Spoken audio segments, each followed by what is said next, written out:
Hey there, comic book friends. I'm Travis, and it's time for Comic Book Roundtable. And today we have a huge table. We even had to put the extra section in to make the table even bigger because we've got so many people on tonight. So we'll see what kind of chaotic zoo this ends up being. I'm always a little bit nervous when we get past 5 people, but we're all good about not talking over each other. So I think we'll be fine. I'm just going to quickly run down the list of people. All faces everybody's seen before if you've watched the show at all, but I will still introduce everybody. Closest to me, at least on my wonderful little screen, is Mike Sergeant America. Then next to him we have Ryan C. And then Luke from Luke Batman's Reviews. Jen, Brandon McHammer, and J-Rox. How's it going, everybody? Good. Super. Not good. It was a decent week of comics, or at least it was for me. So, but let's start right out. We decided we're gonna start out with Marvel. Let's just jump right into Marvel right off the bat. What did people read as far as Marvel? I only read one Marvel book this week. Moon Knight. Yes. Yeah. This Okay, one so was. me and Luke are the only people that didn't read Moon Knight. Yeah. What happened in Moon Knight? Teeth pulling. It's getting very, very much to be teeth pulling. It's slow. We're still getting the isn't, Mark going mad. There's a little bit of fighting amongst him and people that are still trying to stop him from solving whatever's going on. He is still fighting with whatever is in his head. I think this is all set up for the next issue. We will find most likely that he is being mentally attacked, and I think we'll finally get our major villain. But I could be wrong, so I'd like to hear everybody else now. No, I think you're right. I like seeing the old Moon Knight supporting cast that we didn't get in like the Ellis run, much as I love the Ellis run. But it's nice to see Gina from the diner and Frenchie and Marlene. And Smallwood's art is certainly as effective and striking as ever. But you do kind of get to realize that maybe story-wise we are being a little bit hustled in that we're 4 issues in now and they've made it, 6 or 8 steps out of the mental asylum. And that's exactly. Mm-hmm. That was my thought. I was excited, like they were finally out, and I thought, the story was really gonna get going, and really nothing happened. So I came on here and I said there was one book I didn't like, and it was this one. And the thing I didn't like about it was the dialogue. And it's just, for me, it just felt like the dialogue it made our characters go from point A to point B, but that was it. There was no wait. There was just, let's go here. Okay, now we're here. Like, there was nothing else to it. It just moved the plot, but there was nothing else to it. I just didn't feel like I was engaged in the story at all. So I think that's what my problem was. I just wasn't inspired by the dialogue at all in this series. The art's great. The art's always been, like, since issue 1, but it's just something's not right with the writing with me. It's just not kicking me in. I'm going to pick up the next issue because it's the last issue of the story arc. But if it's just like this one, I'll probably drop it after issue 5. It's just, I don't know. I don't really know how else to describe it. So basically, so far it's been a story arc of is he crazy or isn't crazy, and is he going to get out of the asylum? That's the story. Yeah. He's out of the asylum. Yeah. No, but it's still kind of is he or isn't he crazy? So getting out didn't solve anything yet. It's Girl Interrupted with superheroes. And that's the thing too, is I don't know that there can be a big enough payoff for the other 4 issues of Slog. Despite the good art. Yes. I love the art, know. I'm giving it, maybe another issue and maybe the start of the next art. If it doesn't do anything, it's gone. You guys make me so happy that I didn't figure out how to run out and get the issues to get caught up with you guys now. So because I've been kind of feeling bad because I've been hearing all this great stuff about Moon Knight, and now it's like the realization at issue 4, oh, we're not really being told anything. Huh. So, for those of you who've read other Jeff Lemire superhero work, is this reminiscent of that? Um, I know Mike's gonna go. Mike, did you read the Green Arrow? Exactly. I mean, Okay. that was the thing that hooked me and made Sure. me think, Lemire writing, but obviously it has to be Sorrentino art then. Right. Well, yes and no, because the Green Arrow storyline, it seemed like they had a clear, this is where we're going. We know Yeah. we've got, the. I mean, I think he's written good books before. I mean, Oh, I love no. Animal Man. I love the Green Arrow. Even Sweet Tooth and some of the other things that Jeff Lemire has done, I love. But lately, he's been a lot more miss than hit for me. My issue is mostly his superhero work. It seems to me to be the superhero work that I like is the exception, to the rule with him as far as that kind of when he's using, corporate product. I don't know. It doesn't. To me, it doesn't have. To me, it doesn't is enjoyable. Of course, I haven't read this, so I have no idea. Versus, things like Justice League Unlimited, for instance. That was awful. Yes. It's not as bad as that, but Yeah. They Yeah. say his Valiant superhero stuff is better than his Big Two superhero Is it? stuff. I don't know. I am not a big Valiant reader, although Right. with this week's Harvey Awards nominations, I'm wondering if I'm not missing out because Valiant is dominated. Right. That's what I wondered too. I don't know. And then there's always the question, is editorial keeping him from doing something that he thinks he wants to do or whatever? I have no idea. I would think with Moon Knight, not being tied into any Civil War stuff, that he would have a lot of room to kind of do whatever he wants to do his own, version of, Hawkeye or Spider Woman or some of these other books that are a little different than the other whatever that's going on. So I don't know. I don't know if that's the excuse or not. I know lots of times you could probably lay a lot of blame on editorial. Sometimes I think that's also a good cop-out to relieve the creators of their burden to produce a good story. So. Now, I'll also admit with Marvel books lately, I've been trying to fight off the fact that Civil War is in all the Marvel books for the most part, and all we hear about is Marvel Now stuff that so far I don't care about any of it, so I'm kind of just down on Marvel in general at the moment, so I'm trying to push that out and just take the book for what it is. So that's affecting me a little bit too. I'll admit that.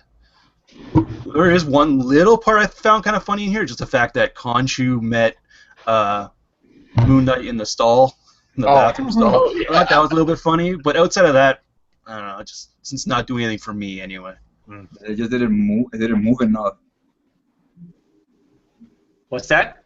It just didn't. The story didn't move along enough. Yeah. It felt like you're still in the same place you were in the issue before. Yeah, and while this book isn't tied into Secret Wars, Civil War, they do have Moon Knight appearing in the next issue of Civil War. Oh. Because I saw a preview, and it's like in Moon Knight, and I'm like, it's interesting because it's like almost putting this in a different universe, because I think they're going to use generic feel Moon Knight compared to this guy. Oh yeah, definitely. But when it comes to canon, I just don't even bother to even try. All right.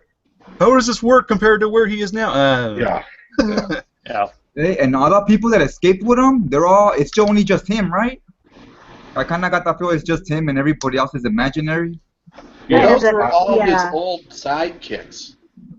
But yeah, he could just be imagining them. Yeah. All part of the schizophrenia, huh?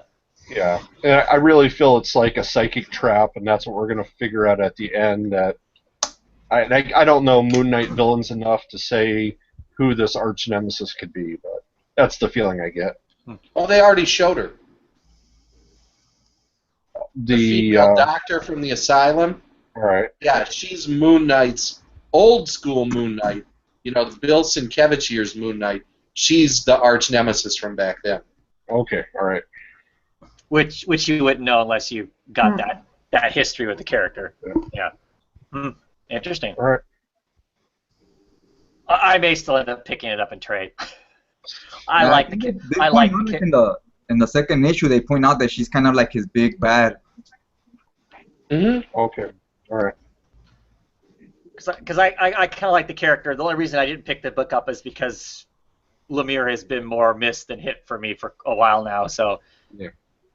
what you guys are describing pretty much confirms my my suspicions about the book. So awesome. Okay, anything else we want to say about Moon Knight? No? What other Marvel books want to talk about? I want to talk about this. My only Marvel book I got. I picked up Spider-Woman issue, what is it, 9? Yeah, issue 9. The gnarly Civil War tie-in. Yeah. What do we think? My first thought is what the hell is Roger wearing in this issue? I mean, he's wearing like a purple shirt and a green shirt and Purple overalls. bib overalls. Is Yeah. is he wearing a is that like his ski outfit? So I mean, is that like a purple bib? I mean, I could get behind it if that's like what he wears on the slopes, but I don't know. The coloring seemed really strange in this. Not that it was colored bad, but just that they chose really odd colors to color people's clothing and stuff. Just made that everybody seem really tutti frutti. I don't know.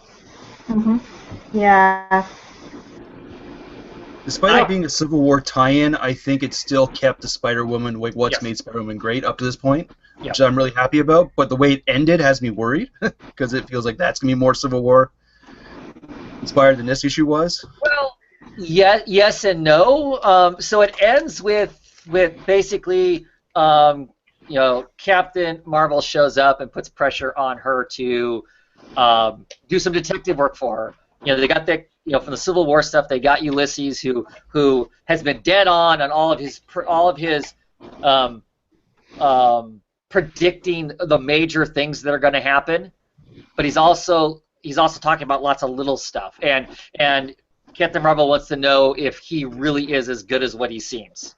So she wants a unbiased detective to look at the little details and see if if that stuff's right. And so she wants to hire Jessica to do that because Jessica is very much against getting involved in this. I love the beginning of this because her commentary on the whole I'm tired of there being some life-threatening chaotic event every year. Yeah, so are all of us readers who have to read Marvel's event books all the time. We're all tired of that. I don't know. I don't know if that commentary was supposed to be there like that, but that's how I took it personally. Yeah. But yeah. I mean, Brandon, I think you're completely correct in the fact that it does a very good job of keeping its own voice in having to address some of the Civil War stuff. Basically, Jessica spends most of the time hanging up on Captain Marvel. She just doesn't want to hear it. She's got her little things she's doing, with the baby and all that kind of stuff. She does not want to deal with earth-shattering crisis. There's all those other superheroes that can do that. I'm staying out of it. By the end of it, she does agree to become part of it. So I'm assuming next issue, I think it'll be more like this, though, Brandon. I think we're going to get more of it being low-key. Because is she going to get involved in the big craziness? No, it sounds like she's going to. They're going to say, Ulysses has predicted that, the orange market is going to fall out because of somebody doing something, and so Jessica's going to go and investigate that. So, I'm okay with that. And then this issue otherwise was just kind of a goofy one-off, like some of these issues kind of are. Whereas the crime they're dealing with isn't really significant. I mean, they're up in Canada. Sorry, Canadians. And the Ms. Marvel Civil War thing involved Canada too. What the heck?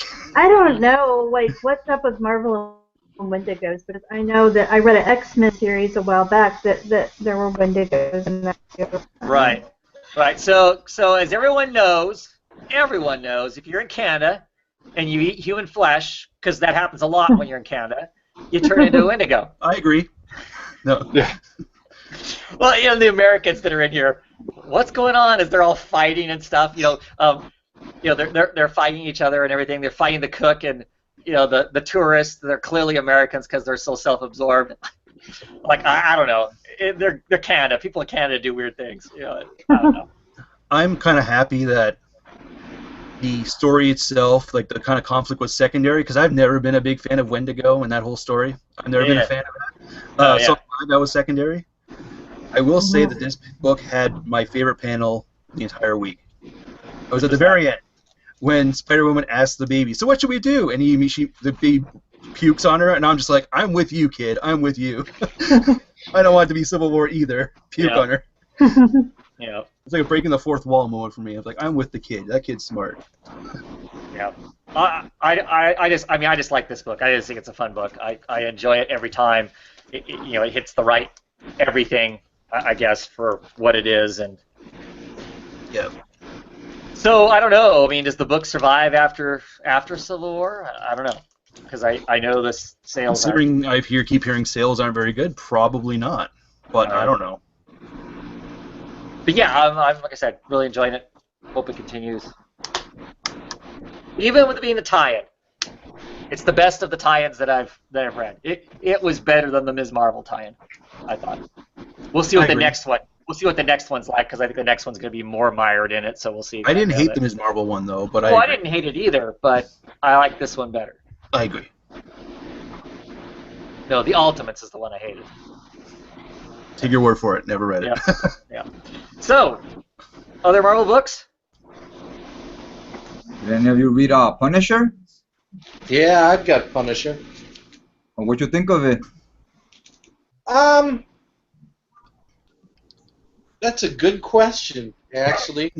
I think that for all this, because going in, the idea was that I had heard that Becky Cloonan had real big plans for what she was doing with the character and stuff, and maybe some of that comes along with the cliffhanger in this issue where, but mostly it seems to me like what she's putting together, and with Steve Dillon's art that accentuates it, is just an old school Punisher story.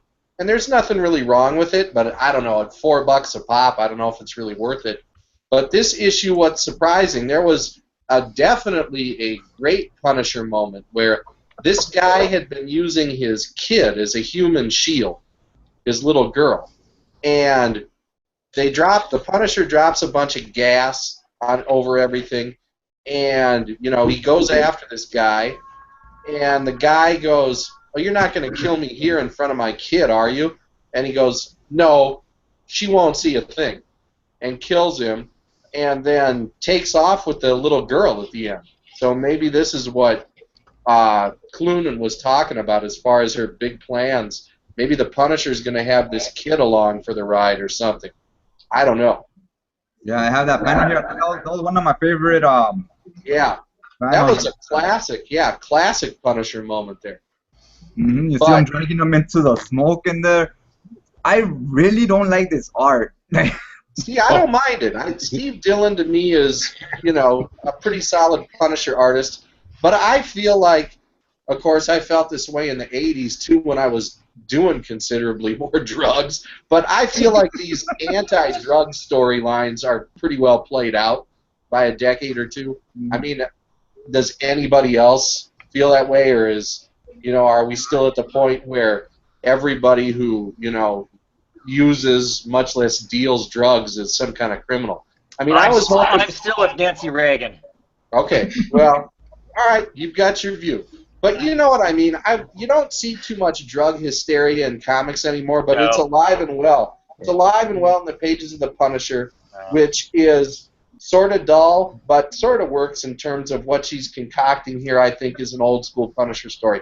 And Jay is not alone. I've heard a lot of people bad-mouthing Dillon's art on this book, but I think it's fine. I dropped the book because of his art. Didn't pick it up for that reason. And I hated myself all the way through issue 2 because of his art. Yeah, wow.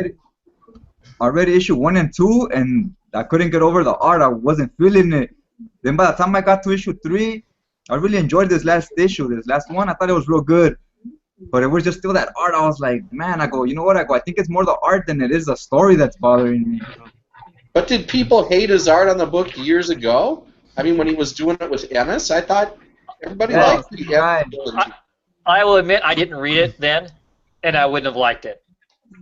For whatever reason, he's fine on Preacher. I don't know, but But he got worse from the Garth Ennis run of Punisher. It's the same artist, but he's worse now than he was back then. I don't see much difference. I guess I'm just weird. I'm sorry. I didn't like him like getting into the Ultimate Universe. That's what really got me off, is when he did a couple Ultimate books, and then he did some oh crap! It's the Suicide Squad of the Marvel Universe. Thunderbolts, thank you. Yeah, the Thunderbolt just ruined it for me too, and that's because I just quickly saw that everything was falling the same. He is the Finch of faces when it comes to men. not just faces; it's the whole head. It's Yeah, not just. That's true. Oh, Frank Castle has the same face as the Saint of Killers. yeah. But Yeah. I don't know. I mean, I think don't get me wrong. I'm not saying it's great, but I think it's perfectly serviceable for a serviceable story. It all works okay. I thought this story would have such a different feeling if it had a more realistic art, because all the gore and action that's on it. Then with this cartoon style, it doesn't do it justice, in my opinion, for the story they're doing. Look, your criticisms are legit. I'm just saying, for whatever reason, it doesn't bother me. That's cool. That's the thing about art. In most Yeah. cases, art's the part that's subjective in a lot of ways. As long as I'm not, Dylan doesn't break anything as far as sequential art and that sort of stuff. You're right in that sense that he holds everything together. It's just his style in particular I don't care for, and that for me I know is completely a subjective sort of thing. That there's just some art and artists that you just don't care for their style. And like I said, it has nothing to do with his storytelling skills. His storytelling skills are sound. It's just the look itself that I don't care Who for. did the cover? Oh, it was Declan Shelby Yeah. did the cover. Yeah, they've been doing the covers, and the covers look cool. Yeah, this is a really good cover. It's horizontal. Right, him prone sniping. Yeah, Yeah. but yep. Okay. What else? Any other Marvel books? We're all just. Anybody get Civil War Kingpin? Nope. I didn't You said either, but I was tempted. Yeah, you said Civil War. I would love to read a Kingpin story, a miniseries or whatever. I just don't want it to be tied into Civil War. But I guess I need to find out because, like last year there was a Hobgoblin miniseries that I really got a kick out of. It was fun, and it was supposed to be tied into whatever stupid event was going on at the time. Well, I Yeah. only ask because as a character, I could give two shits about the Kingpin. Oh, whoop, family show. But it's the 4 kids walk into a bank guys that are doing that book. Right. So to me, I almost picked it up for that, but $4 I didn't. Yeah. When the week was this expensive already. Right. Yeah. I hear you there. So yeah. So I have 7 people on the panel, right? Me and and we've read between all of us 4 Marvel books? I got one Marvel book. Okay. I got Loki's number 2. Well, so how's that going? It's okay. I wouldn't tell anybody to run out and buy it unless you. But this issue was better than the last issue. Loki's running for president, and in the last issue he got hooked up with like a reporter to do like an expose on him, and then he had made dealings with like the publisher of the newspaper or whatever to change the headline to a positive one. And so this reporter has like a lot of respect, I guess, and so people just read the headlines and didn't read the actual article where she was kind of thrashing. And he's basically kind of like another Trump figure. There's a lot of political comics coming out now, The art's just this one has like a guest artist on it for some reason. I don't know why, because it was supposed to be the same artist through all 4 issues. And So this is I don't issue know 2, what we've already happened. got a different artist? Oh. Yeah. So that I actually like this art better than the original artist on the book. So, but they're very similar in style. You know, he tried to emulate the other artists. I mean, it has some funny moments in it. You know, and I love the covers and stuff. So I mean, it's fun, but yeah, it's not really anything important. Did you read the? I can't remember. Did you read the Loki before this? The series that was up for Yeah, that? Agents of Asgard. Uh-huh. Loki. Yeah, I read that. Did you like that? Yeah, I love that book. Okay. Because I've been tempted, because I really enjoyed those Loki books too, though, you know, all that stuff. This is not as good as Loki, Agent of Asgard, but I mean, it's still the same character, you know. But it's not smartly written, though. I mean, because that's part of what I liked about those stuff. It's not as good as the previous series. It's just okay, I think. One of those things. Next year, when I'm someplace where there's a bargain bin, I'll see if I can find it. Yeah, something like that. I wouldn't go out of my way to get it, honestly. It's okay. I mean, It's fun, but it's just nothing that special. Okay. So, any other Marvel books? Spider-Man. See, I thought the Spider-Man came out this week. Is this the Spider-Man that has the Rebirth dig in it? The what? The Rebirth dig in it? Does this one have the... Because I know one of the Spider-Mans has some lady being hauled off. I don't know, she's wearing like bunny ears or something. And she makes some comment about, you know, what is Rebirth anyway? No. So it wasn't... Okay. It wasn't this one. Okay. There was some Spider-Man book where they were picking on Rebirth. No. Now, this one, if I had an analogy for this one, remember back then, I mean, those who played baseball back when you were kids, you had like the really bad hitter, when like everyone would kind of crowd the infield thinking the kid would either I'm having flashbacks. slow dribble the pitcher, whatever, but but then like he just somehow gets a good hit and it just lands like in between like the grass and like middle field, and then gets like a triple off a hit, which really, if anyone just kind of was honest about it, would have probably got him out. This is kind of like these ones where it wasn't bad, but since I had like so low expectations on it, I think it's actually better than it probably is, if that makes any sense. Sure. But it wrapped up the Regent story, and it had the cliffhanger just came out of nowhere, which is interesting. It just literally just came out of nowhere. But my problem with Regent is that they really made him out to be like this really godlike guy. Like he really took out like all the superheroes like nothing, and it just felt a little bit unearned. But that said, here comes some positive. Brace yourself. Positive. Spider-Man actually felt like Spider-Man. Tony felt like Tony.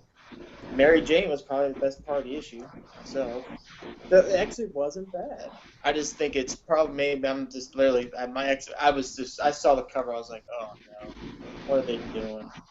But again, since I thought it was going to be so bad going into it, it's actually better than I thought. Maybe I'm thinking it's better than it actually is, but still, I didn't want to like pull my eyes out after reading this one, which is a step up. So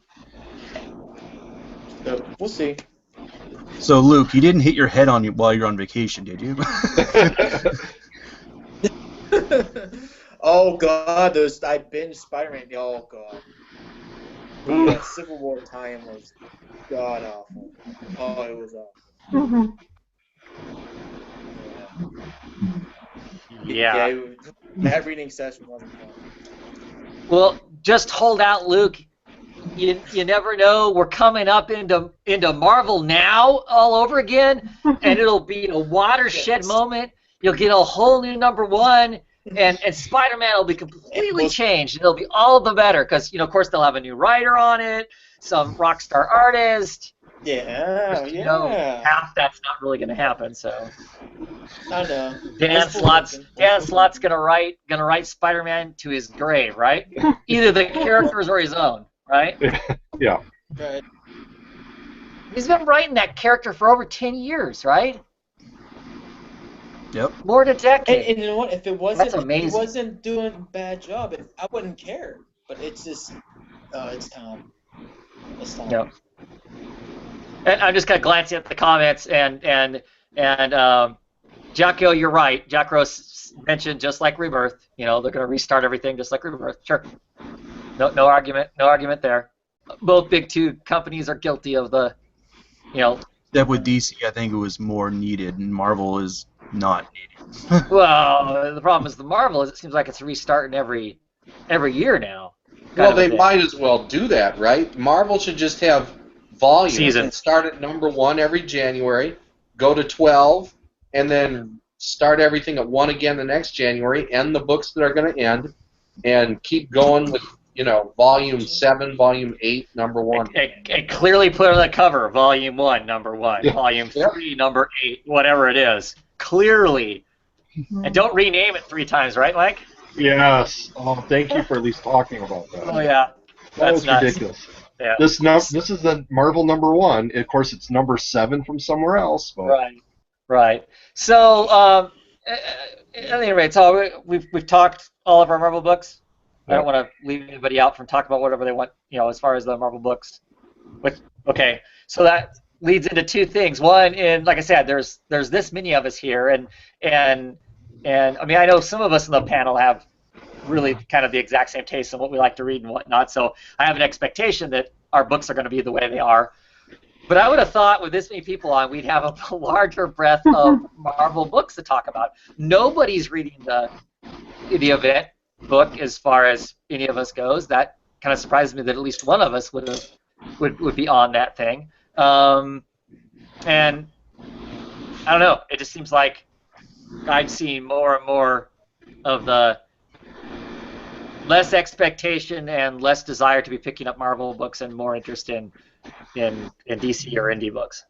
well, and at $5, who wants to try and play around with some of these books? Yeah, it's tough. It's tough. It definitely is. And you know, and that leads to, of course, they're talking lots of Marvel now. There were some Marvel announcements this week as far as Marvel type news. You know, we've got new Iron Man rolling in. We've got Doctor Strange going to and be the using- Sorcerer Supremes.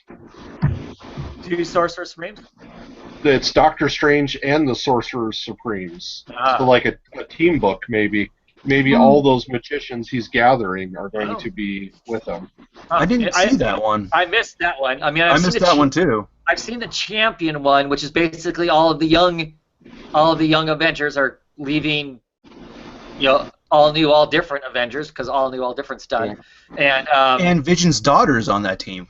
Yep. see and that Amadeus almost Cho. Yep. yeah, that almost makes me interested. And then Cyclops. That's the one I didn't get. Yeah, it's all right. teenagers and then Cyclops. Yeah, yeah. And that's what by Wade. That's being written by Wade. I think. Yep. Yes, Wade and Humberto Ramos on artwork. Oh, never mind. I'm done. And there's Great Lakes Avengers. Right. Yeah. Which will be a fun book. I mean, clearly that book's is not being designed to, like, you know, add some sort of great, you know, weight and value to the, you know, the inner workings of the Marvel universe. But it's a fun book, and I don't have a problem with them putting out a fun book. If that, I mean, that's clearly the intent of that, is it's going to be, you know, DC's equivalent of the League of Substitute Superheroes or whatever. I know I think it's Odinson's odd. gonna get his own book again. Sorry, What's getting its own book again? Odinson. Oh, Yeah, that's right. Thor. Two Thor books. So you'll have Yeah. Thor Odin's son, and you'll still have the Thor book, because I saw lots of people, asking Jason Aaron if we were losing the Mighty Thor book to get the Odinson book, and that was not the case. No, there's 2. And with Oliver, was it Keppel, who's doing the art on that? And it looks like he's going to be reminded or tempted by the Ultimate Thor's hammer, and that's somehow landed on this prime planet now. So So he's gonna get to swing a hammer too, huh? It's called the Unworthy, so it's about him earning his right to pick up the hammer. So I think that's the whole thing, is it's going to keep working around that idea that there is another Molinar that he can use, so that they can keep Jane and him both as Thor.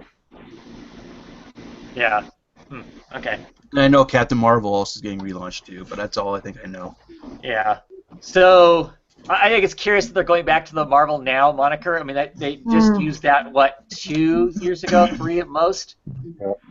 Why they would go back to that? I mean, trying not to be super cynical about corporate comics, was this a planned thing, or is this a direct result of the insane amount of reordering and ordering that's happening of DC books right now? What do you think? I think that they no longer have a full storyline anymore, and I think like some of the Captain America or the Civil War, I think, is breaking up the bigger story I think that they wanted to get out, and so now they want to relaunch, they want to try and reorganize what writers, what artists are on books. Right. Because we have the I think Death they're X losing. coming too, right? Yeah, because I think they're losing certain people that fell into a plan. So. You mean creators? Yeah, creators. Yeah. Oh, okay. We had Marvel Now, then all new Marvel Now, right? Yeah. Uh-huh. Then it was all new, all different different, Marvel right. Now. That's what we're doing So, now. Yeah, I don't know. They should have just called this Marvel What Now. Yeah. That might have been a little better, but they couldn't Yeah. keep making the names longer, that's for sure. Well, and I think with this idea of like Great Lakes Avengers having an ongoing seems so weird that should be, 6, issues at most. And Cage by, was it Gendry Tarkovsky, is actually supposed to come out this October, and that's the guy who did Dexter's Laboratory and Samurai Jack. Mhm. It's been delayed for a long time, and they finally said October 4 issues will drop. So does that mean Power Man, and that's Luke Cage on his own? Yeah, this is just a 4-issue, just fun. Okay. It's going to be just a fun book, and that's why I thought Great Lakes Avengers, kick out 6 issues, see how well it does, and then go. But to say it's an ongoing, it seems to be setting it up for a failure. Well, It might end up being that long anyway. Yeah, what's the difference between a 6-issue and an ongoing at this point? The ongoings only last 8 or 10 over at Marvel, so Yeah.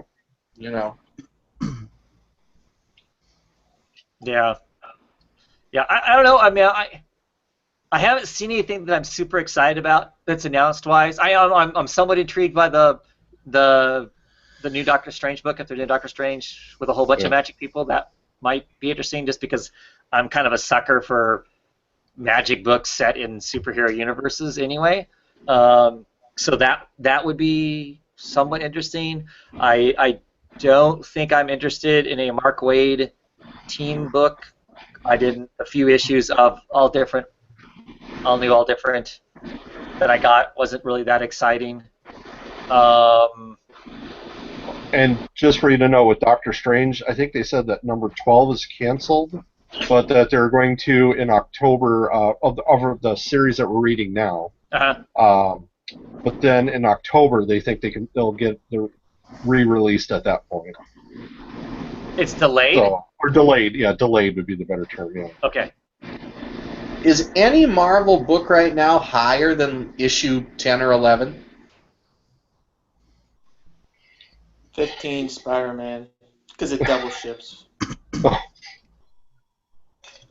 Okay, so Spider-Man double ships, it's at 15. Is Uncanny Inhumans over 11 yet? We're right there. We're right close to that. Yeah, it's close.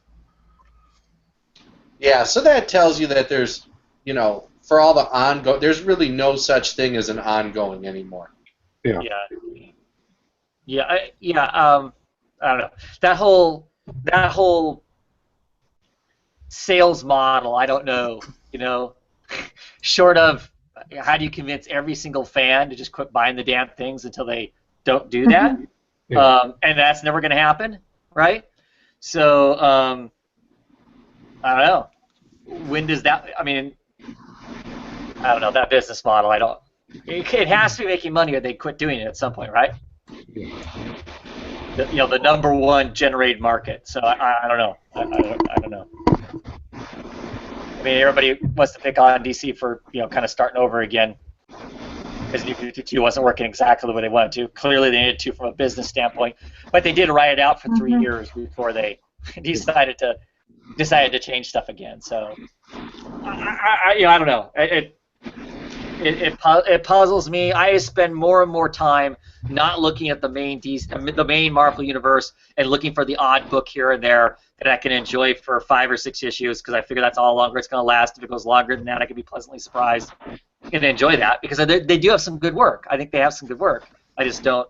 I don't have which is why something like Great Lakes Avengers might be a possibility if my pull is really light from Marvel. But outside of that, it's an oddity sort of book. Yeah. Well, and I guess what I miss is having somebody. Well, of course, we see the opposite. Dan Slott being on forever. But, I mean, now I see, like we said, issue 2 of Loki, new artist. My Amadeus Cho had new artist.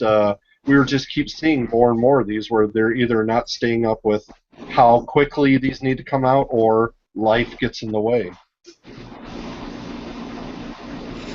Yeah. I don't know. And it's hard to compare now artists and what they do versus old artists and how they did stuff. Yeah. I don't know.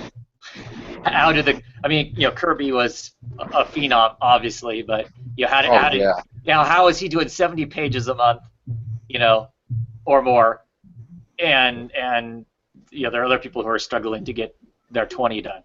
I don't know. Well,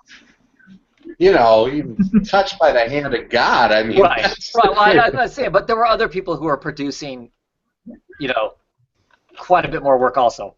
Maybe not at Kirby levels, but they all. I don't know. It seemed to me like when back in the 80s and whatnot, that's when I really started buying lots of books. It seemed like the same people stuck around for quite a while, and there weren't crazy hiccups. It didn't seem. But I have to admit, I didn't have as many gizmos and gadgets and other people telling me when people weren't hitting deadlines and stuff like that. So I don't know, quite honestly, if I was paying that close attention to the deadlines back then. I remember when John Byrne quit the Hulk after 6 issues. That was a huge deal. It was like, oh my God, he's quitting after only 6 issues. Yeah, he's a quitter, right? I mean, yeah. Shoot. Yeah. 6 issues now is a lifetime on a book. Mm-hmm. Yeah. For sure. Anything else we want to talk about Marvel-wise? Minor news. James Gunn announced in a tweet that the Skrulls are co-owned by both Marvel and Fox. So we could see them worked into recent movies, even as much as his movie, possibly. Oh, yeah. And you did see that there might be something to that Rollins Ghost Rider thing after all? Oh, yeah? What's that? Ghost Rider is going to be on Agents of S.H.I.E.L.D. next season. Right. So people are saying that's what Rollins... I don't know. It hasn't been confirmed. But people are saying that's why Rollins was at Marvel Studios. I think they mentioned they thought it might be Ramos, or the guy who drives a car, instead of Johnny Blaze. Oh, all right. It may be their newer guy. Interesting. Yeah. Well, once again, that's all kind of the internet rumor part. It's all speculation. Yeah. One last thing on good news, with all the hatred that had been thrown around with Cap, by the way, last weekend I had to help him move out of the Avengers Tower. So something good is happening. There's a bronze statue of Captain America that is going to be at San Diego Comic-Con. And then after it is finished there, they're going to put it in Prospect Park in Brooklyn, New York City. Yeah. So it will be left in New York City and Brooklyn. So Cap will be there. Which is his. Yeah. Where he comes his characters. From, right? Yep. Right. Yeah. For those not in on our little laugh, Brooklyn Park is a Twin Cities suburb. Oh, okay. Yeah. So it's. Have you seen the pictures? I think it's like a more modern version of Cap. It's not. It's not the traditional classic. comic book. Yeah. It's closer to the movie version, right? Yeah. Yeah, I mean, for being 75 years, for being so iconic, I guess it's still about selling movies. So Yeah. every 3 years they'll tear it down and put the new cap up, I guess. So. Yeah. Huh. Okay, well, any other Marvel nuggets? Anybody else want to share any thoughts? Our love for Marvel. We love Marvel. Yeah. Love the characters. Just don't always like what they're doing. Here, let's roll on to DC books then, shall we? So we can pick on those now.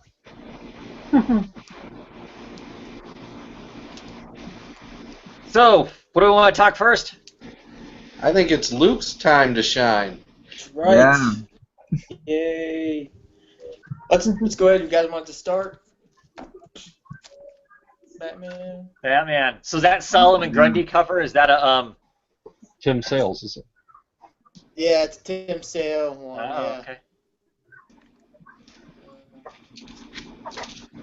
So what are you thinking of this new Batman, Luke? What's that? What are you What's thinking that? of this new Batman? I'm giving Tom King some time. I think I'm still coming off of the Snyder high, I guess. So he's gonna do something good. I know he is. He's too good of a writer not to kind of put all this together. So it's not bad. It's a little different, but I like Bruce. I think he has a good feel for him. I don't like Duke. I'm sorry. I'll just come out and say it. I don't like Duke Thomas. And the Gotham. That's because he's Gotham just like girl- Tim Drake, right? What you think of Drake, I think of Duke. They're the same character. They're the same character. But at least Tim earned it. Duke did No. not. He has done nothing to earn it. That's for another video. That's for another video.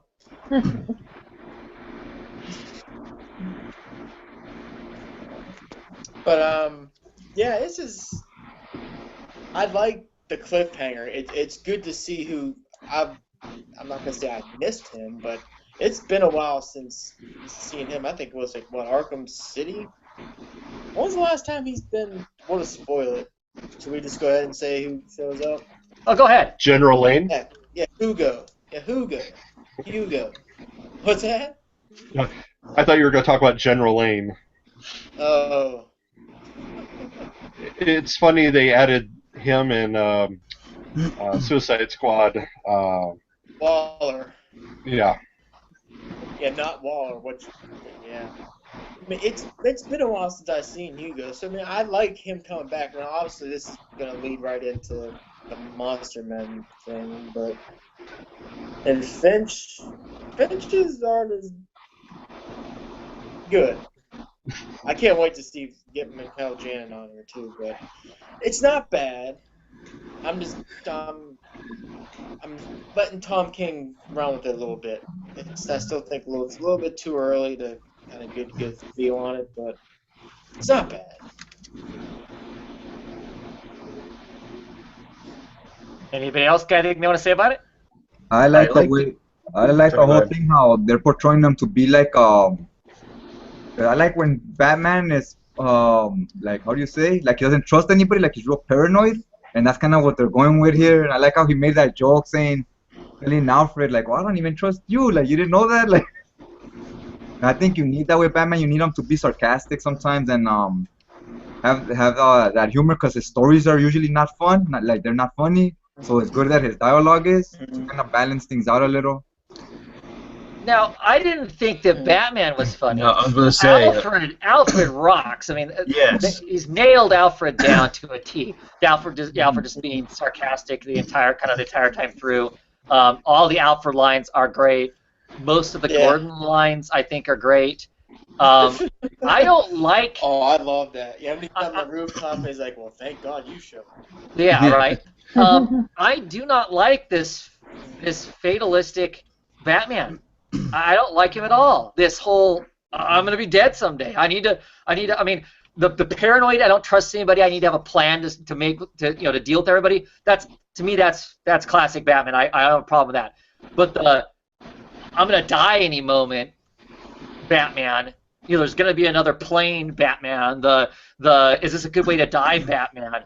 I do not like that at all. I'll be quite upfront. I don't care for it one bit. I don't want to read nothing that we've seen nothing in this version of Batman and nothing in Batman's really recent history, in my opinion, that would lead him to be fatalistic.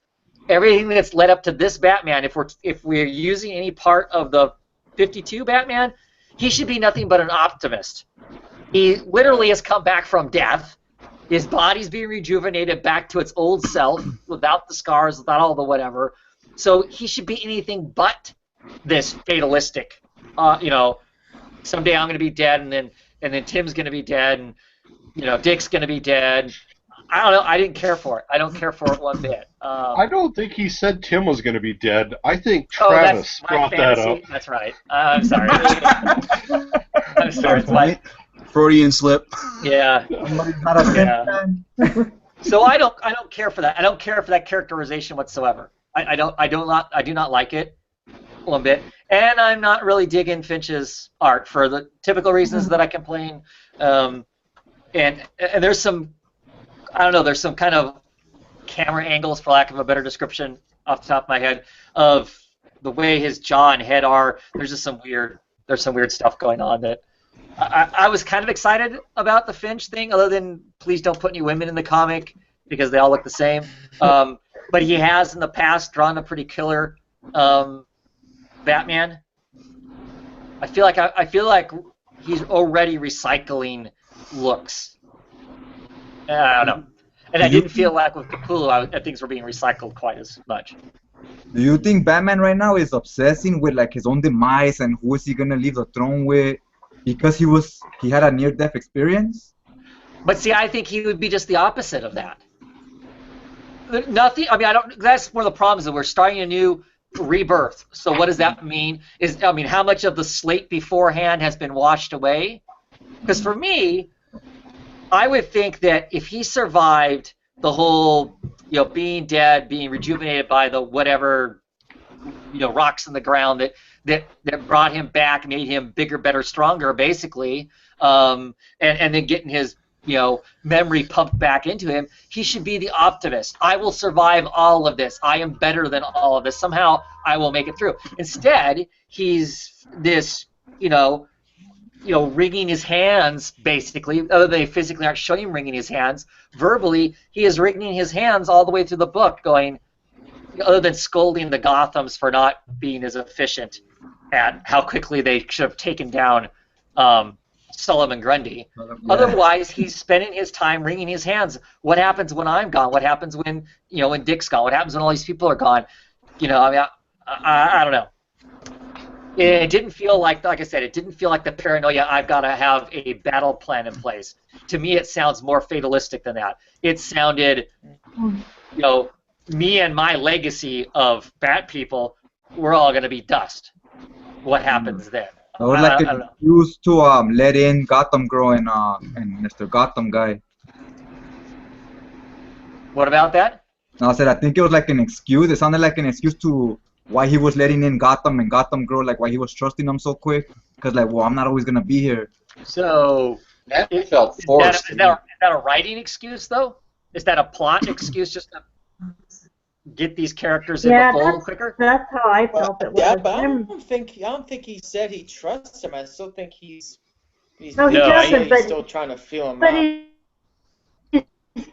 He's given, you know what I mean, without really knowing them at all, Mm-hmm. I mean, maybe he has checked them out beforehand or whatever. I don't know. I don't like the Gotham people.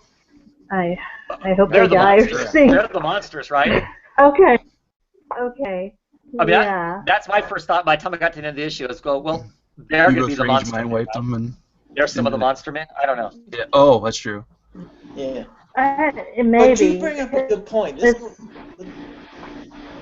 I don't know. They feel weird, like they're a distraction or something to me, rather than being a good part of a story.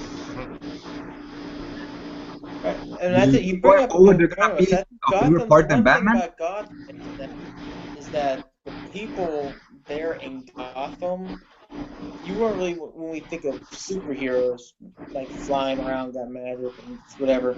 The people there, for the most part, they're like Batman. Just normal people can do extraordinary things, whatever. Mhm. Even on the villain side, I mean, they're just wacky. They're not, heat vision, whatever. So it just, maybe that's part of me. Jen, you're bringing up a good point. Like the Gotham Girl, they feel a little bit out of place just because of the environment they're in. They do. They feel like they should be in Superman or something. I don't know. They just don't fit with Gotham. Right. Now that fatalistic Batman in this, doesn't that feel like a totally different vibe than what you're getting from Detective Comics? Yes. Yes. Yeah, and I think that's what also is throwing me off too. Well, and now let's be clear, I don't have a problem with that. I mean, I'd be happy if the two Bat books are completely their own thing and they operate for each other, because that'll be refreshing than it feeling like I'm just reading kind of different branches of the same, Bat book. So I'm okay with that. If one wants to be kind of more of this, the detective book wants to be more of this, let's build up a team, let's fight against whatever, and this one wants to be, dark and whatever. I don't know. But then they're gonna cross them over in this whole Monster Men thing. But just because you have a crossover doesn't mean the story has to be told in the same tone. Just like in the Marvel books, we have some books that have maintained their own tone of story and still addressed whatever the event is, right? So I feel like that these books should be able to do that too. Yeah. Well, in that case, too, the same writer's doing the story, it's crossover. What's his name? No, they're starting it. They're starting it and ending it, and the own writers are doing the in between. Orlando. Oh, I thought Orlando is in charge of the overlying plot, is my understanding. They're starting and ending it, and the regular creators are the in between, as far as writers go, anyway. Was my understanding of how it's going to be put together. But I don't know. I'm not. Batman bugs me in the book. There's just a bunch of weird kind of stuff in there. Like I said, the positives for me, Gordon and Alfred rock. They were great characters. I mean, I even like the way that Finch draws them and stuff. That's all perfectly fine and whatnot. I think it's kind of cool that they moved, maybe hipster, I don't know, that they moved Gordon back to using a pipe as opposed to smoking cigarettes all the time. Makes him a little bit different, So I liked all of those aspects of it. I don't care for Batman. I mean, to me, he just, I don't know.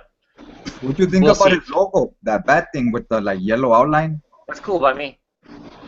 I like it with the solid black.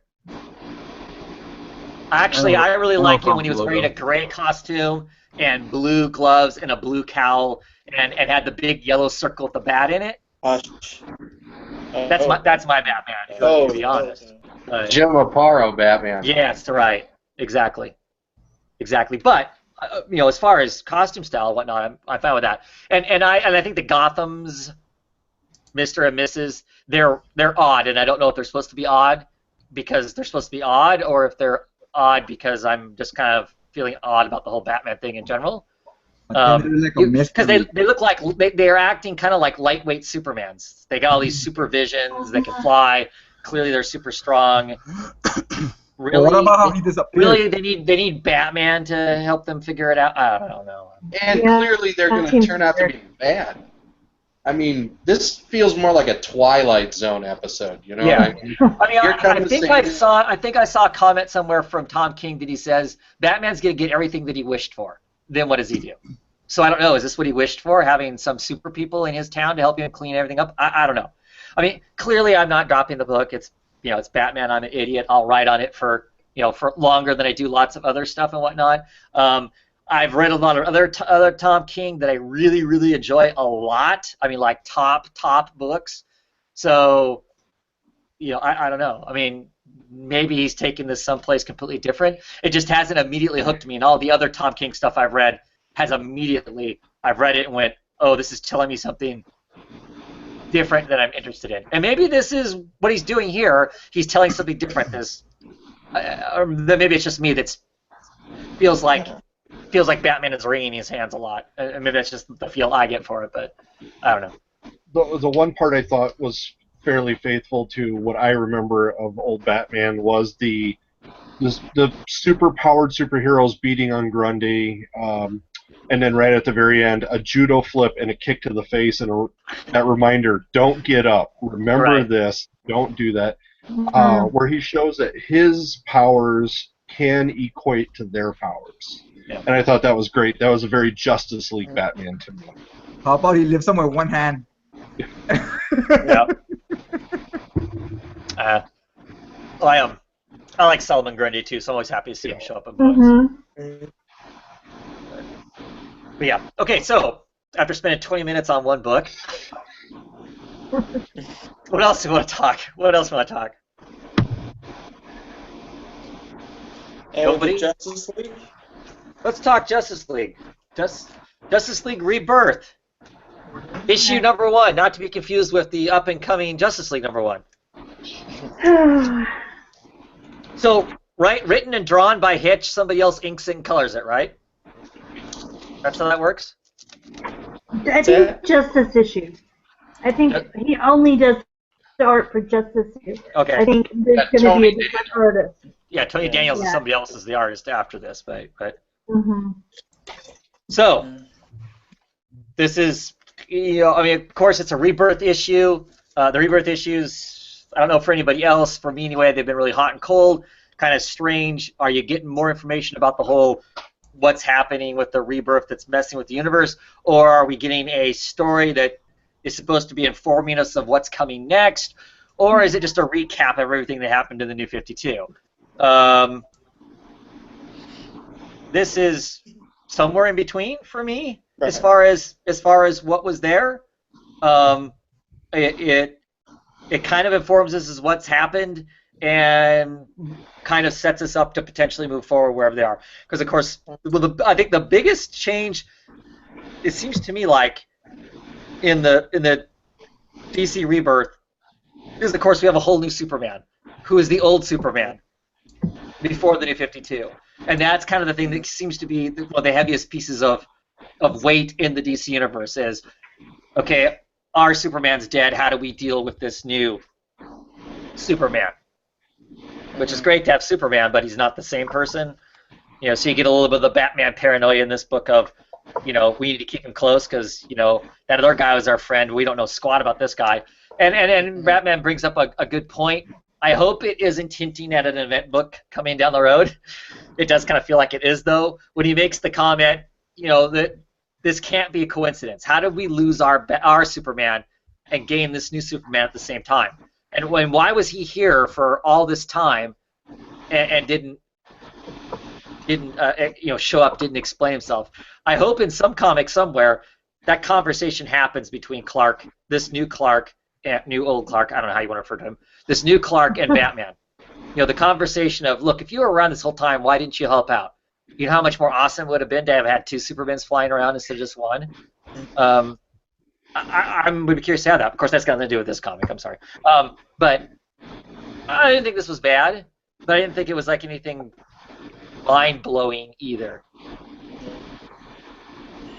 That's kind of like I put this on the Snyder Batman run. I just enjoyed what Jeff Johns did, especially in the latter portions of, I read the Mesovirus one, but what Johns and Fabok and Mantle did on Darkseid War, it was just so good. See, we going on to something different, and I didn't read any of the JLA stuff. It's different, so it's kind of like still kind of feeling it out. That said, I think you pretty much hit it pretty good on too. This, I think, kind of sets things up for if you haven't been reading Justice League, or even if you have been, kind of like think that the direction now they're going with.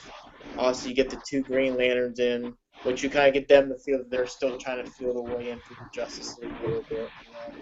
And maybe just because, I don't know, maybe it was just me that the last, with Darkseid Wars, maybe now Mesovirus is more like Superman and Wonder Woman, but I just think that this is more of a collective focus team. And granted, it's just Rebirth #1.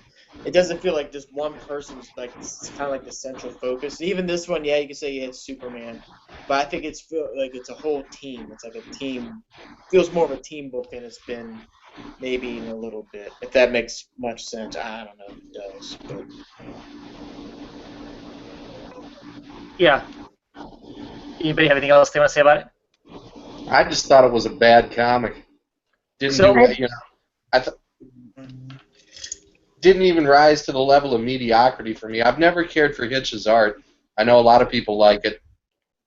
I don't really see the appeal, but okay, whatever, that's subjective.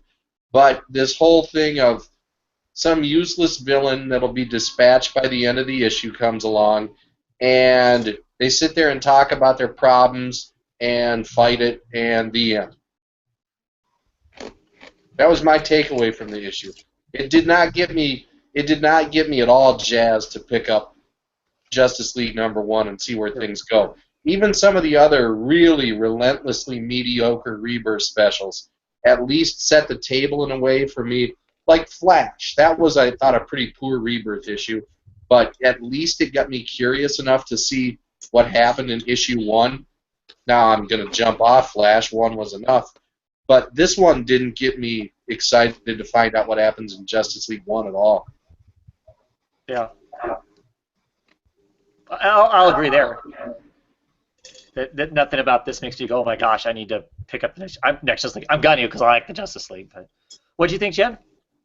I didn't like it either. My favorite part was probably the part where Superman's talking with Lois. It was kind of like, it was meaningless to me. You know, I don't know. I'm going to pick up I've got the next issue, I think, because I ordered both of them, but I may not stick with it if it's like that. It's just not interesting enough for me.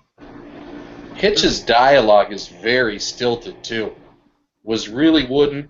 He puts his emphasis words, you know, in the heavier black line on weird words in the sentence, you know, so that it has a really strange staccato rhythm to it that just reads really poorly, I felt. You know, it's like when you're talking and you say, well, it's a nice day outside and I'm going to go to the park. Hitch would write it like, it's a nice day outside and then I'll go to the park. I don't get it at all. Since when has Wonder Woman started running around with a live lightning bolt in her hand all the time? Good question. Yeah, that's weird. It's all the way through this book, except for the last page, and of course it puts her back swinging a sword, which I think is dumb too. But I mean, she literally has that lightning bolt in her hand all the time. I mean, she's walking around with it like it's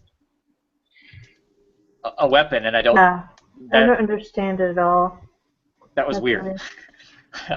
Because I don't remember that in any of the other books, or any hint of that going to be in the other books. So, yeah. I don't know, but I hated the way Wonder Woman looked. The art for Wonder Woman was the worst, I think. Alrighty then. I don't know. I didn't hate it, but yeah. No need to feel like you need to pick the next one up. Other than, of course, Well, maybe it'll be better. You know what I'm right? saying? Like, I haven't liked a lot of the Rebirth issues, the first ones, but Yeah. Well, yeah. If I could go back, knowing what I know now, if I could figure out a way around, of course, we get the deal, bundle deal. That's why I end up getting them. But I would not get them. I just don't. yeah. You know, with the exception of one, I think, gave me the beginning of the story. The rest of these really haven't. The rest of them really haven't at all. I think not getting the Rebirth issue of Green Arrow, you'd miss the initial who the bad guys seem to be for the current plot. But speaking of when it's Green Arrow, Oh, yeah. Yay. Green Arrow issue number 2.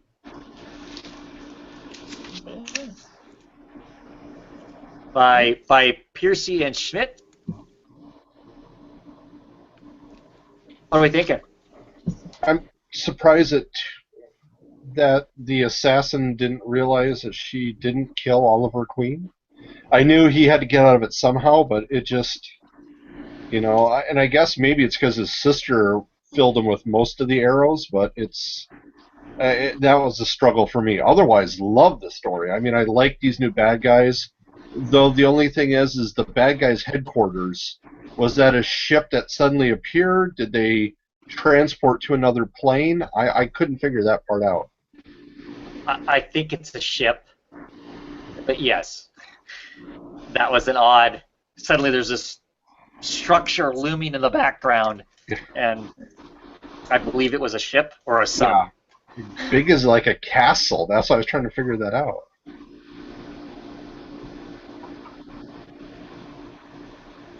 Anybody else? Did it feel like had a little bit like the show?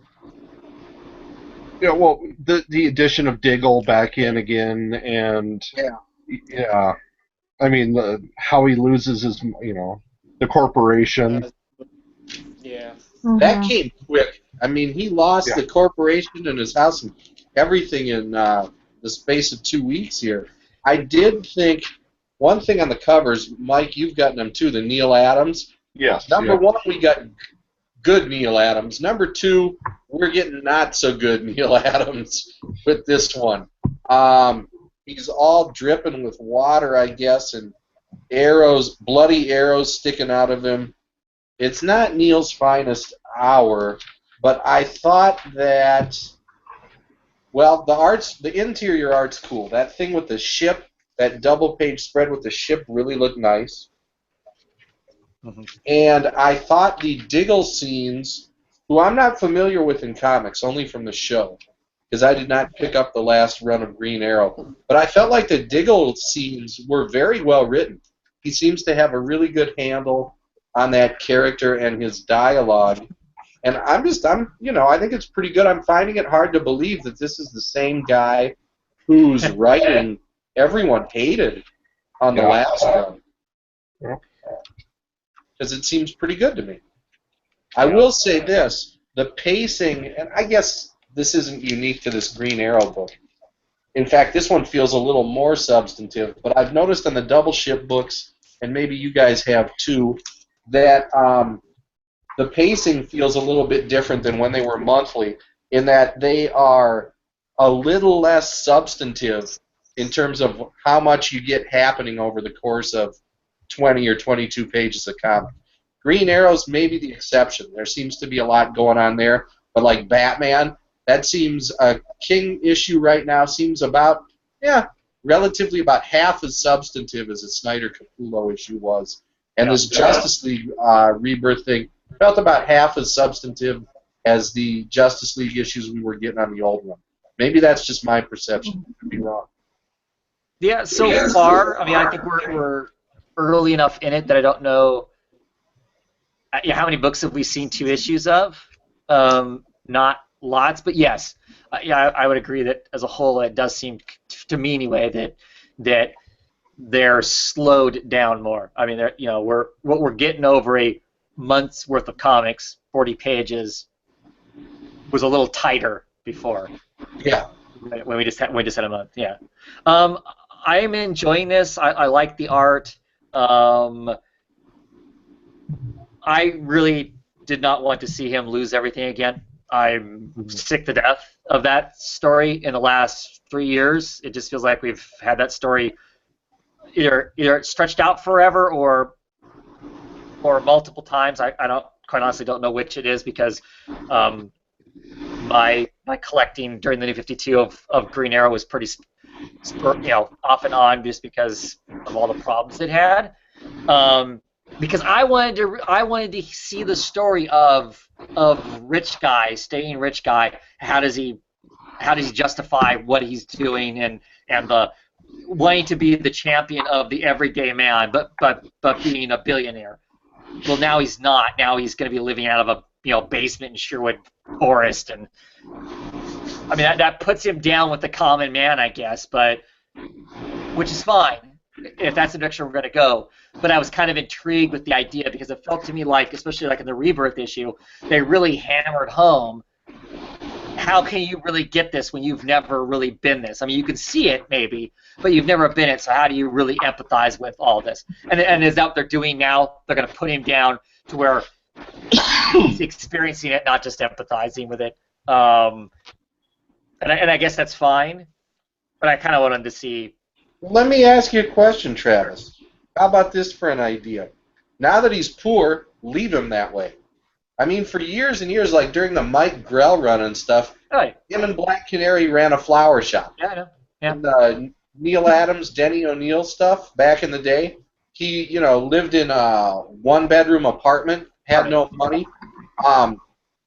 Rather than give him all these ups and downs, I would say if he's going to be poor, leave him that way. Sure. As long as you're not having to justify a bunch of trick arrows and a bunch of other stuff, that's fine. Yeah. If you're gonna, how do you? I mean, that's the other side to me is how do you? I mean, with him having, money running out of his eyes, he basically was like Bruce Wayne in the fact you can afford all the toys that goes along with being a gadget person.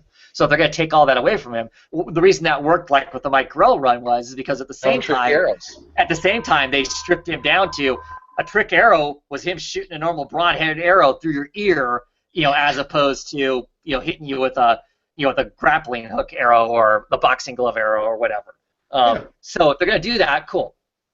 And I'm not complaining like, oh no, they shouldn't do this. I was just intrigued with what I thought was a setup of we're going to have him be this, and how does he maintain justifying what he's doing and living this kind of double life of wanting to be this philanthropist, do-gooder, billionaire person, and this other. I was just curious to see what that was going to be, and this is fine. I just kind of wanted to have seen that, but I'm not complaining, I guess, so much as I'm just wishing I maybe have seen that other story. I groaned when I saw Diggle's name come up. I'll be quite honest. I saw that and I'm like, turn the disembodied voice and I go, great, Diggle's back. But he was fine. I mean, he was fine for what's there. He is a character the guy introduced, midway through the New 52 run. So I guess we'll see what happens then. I'm still excited by it. I'm still happy. This is way so much better than than that brief little Lemire, stab in the middle of the New 52 run. This is better than the prior year and a half to 2 years before the New 52 Green Arrow. Also, I do like that we also have these burned men. They are not just the carbon copy of the owls, because I think at first that's what I was getting, but now this seems to be a very focused villain. I mean, I'm sure maybe they are underneath all these masked people who are supposed to run the city. But this gives him, I don't know, almost a supervillain, almost a something very interesting to have to solve. So it's a good mystery. Yeah. Yeah, they didn't. Given that we're essentially 3 issues in with this one at this point, I think it's been the most consistently good of all the double ship books. Yeah. Yes. Yep. Yeah, definitely. So I have a question. Sure. So they find Ollie because of Emmy's beacon, right? So was she really not trying to kill him? Did she put that on him so that he might be found? Or do you think I think she so. Yeah. Okay. I wouldn't bet that she's not an inside man, whether Ollie knows it or not. I'm suspicious that the storyline will go is that she saw what was happening, and she went with Mom instead of with Ollie, just to go with Mom to see what Mom's up to be the inside person. Unfortunately, we didn't have time to build up a story to really get a really good sense of what she is like, to know. So this betrayal doesn't feel so much like a betrayal, because to me it doesn't feel like we've read enough of her to be invested in her being this great part of his life, and now suddenly it's a betrayal. Right. The betrayal is coming early enough that it didn't have as much weight as I think it would have had otherwise. But that's what I'm thinking. That's why the trigger is on her. I'm assuming she put it on her. She seems somewhat hesitant to roll him overboard initially and all that too. So. Yeah. Next Cool. issue we get Ferrera, right? Yes. Looking forward to that. Yeah. Not that I have a problem with Smith's art, because his has been great. I've really been enjoying the art on it too. So, anything else you want to say about Green Arrow? Okay. What other books? Doc Stoops. Superman, issue number 2. We have Tomasi and Gleason. Man. This is going so good. So good. I mean, I get the Batman and Robin feel to this, and and I mean that in like a really good way. Yeah. Oh yeah, I mean, I saw people criticizing that was the criticism. Oh, they're just redoing Batman and Robin. No, I mean, in the loosest sense of the term, because Superman has a child. Yes, but as anybody who may have watched Brandon's his haul, where he kind of talked about it briefly, the fact is that. And nobody watches my videos. Don't worry about it. Yeah. Okay. I watched it. But he approaches having a child, and his relationship with his child is so much different than the relationship with that Bruce is with Damian's. That it's a different book. It's a different book. I mean, it's broaching the same subject in a sense, and I'm okay with that. That may just partially due to the fact is that I'm a parent, and so I appreciate seeing a superhero book that addresses parenting. Because it gets avoided so much. So to me, it's a happy change of pace, and I didn't get enough of it in Batman and Robin, so give me more, I guess. I just really like it. I love Gleason's storytelling, his style of art. I think he's a masterful storyteller, and I like the conversation that goes on in here. I love that conversation. They had the T-shirt, and you kind of just went off. Something as simple as talking about a T-shirt having so much meaning. It was awesome. Right. Just it happens to be that John is wearing a Superman T-shirt that they bought from a secondhand store. Him and Mom, and he just wore it because other people wear Wonder Woman shirts and other people wear Batman shirts. So he just wanted to be supportive of his dad and of Superman. So he happened to be wearing the shirt.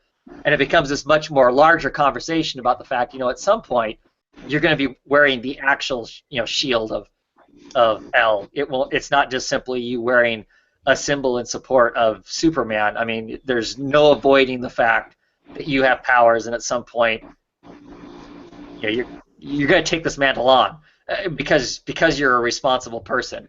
You're going to end up taking this on, and that's a large portion of this story. I think is that. Is answering to the responsibility of your actions and of the powers you're going to have, and what's that all going to mean, kind of a thing. So I'm enjoying it and looking forward to what's next. Brandon, what'd you think? I mean, I liked it for a lot of the same reasons we talked about. I'm a little iffy on the ending. Does anyone really know anything about the Eradicator person? To be quite honest, the only Eradicator I ever read was him in some Batman Outsiders back when Dan Didio took over the book and completely wrecked it. So I don't have a whole lot of real opinion about the guy because it was. So he shows up sort of like as a Superman analog. Is that who he is? Yes. That's kind of the problem. One of the problems I have with Superman is, the only way to actually get to him is to create another one of him to battle. That I don't know, because we just had that, right, in the New 52 Superman. Oh, look, another Superman, and now that's what killed him or whatever, right? Yeah.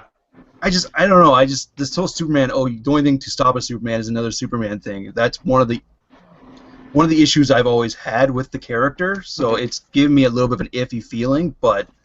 Everything with the father-son dynamic I'm loving.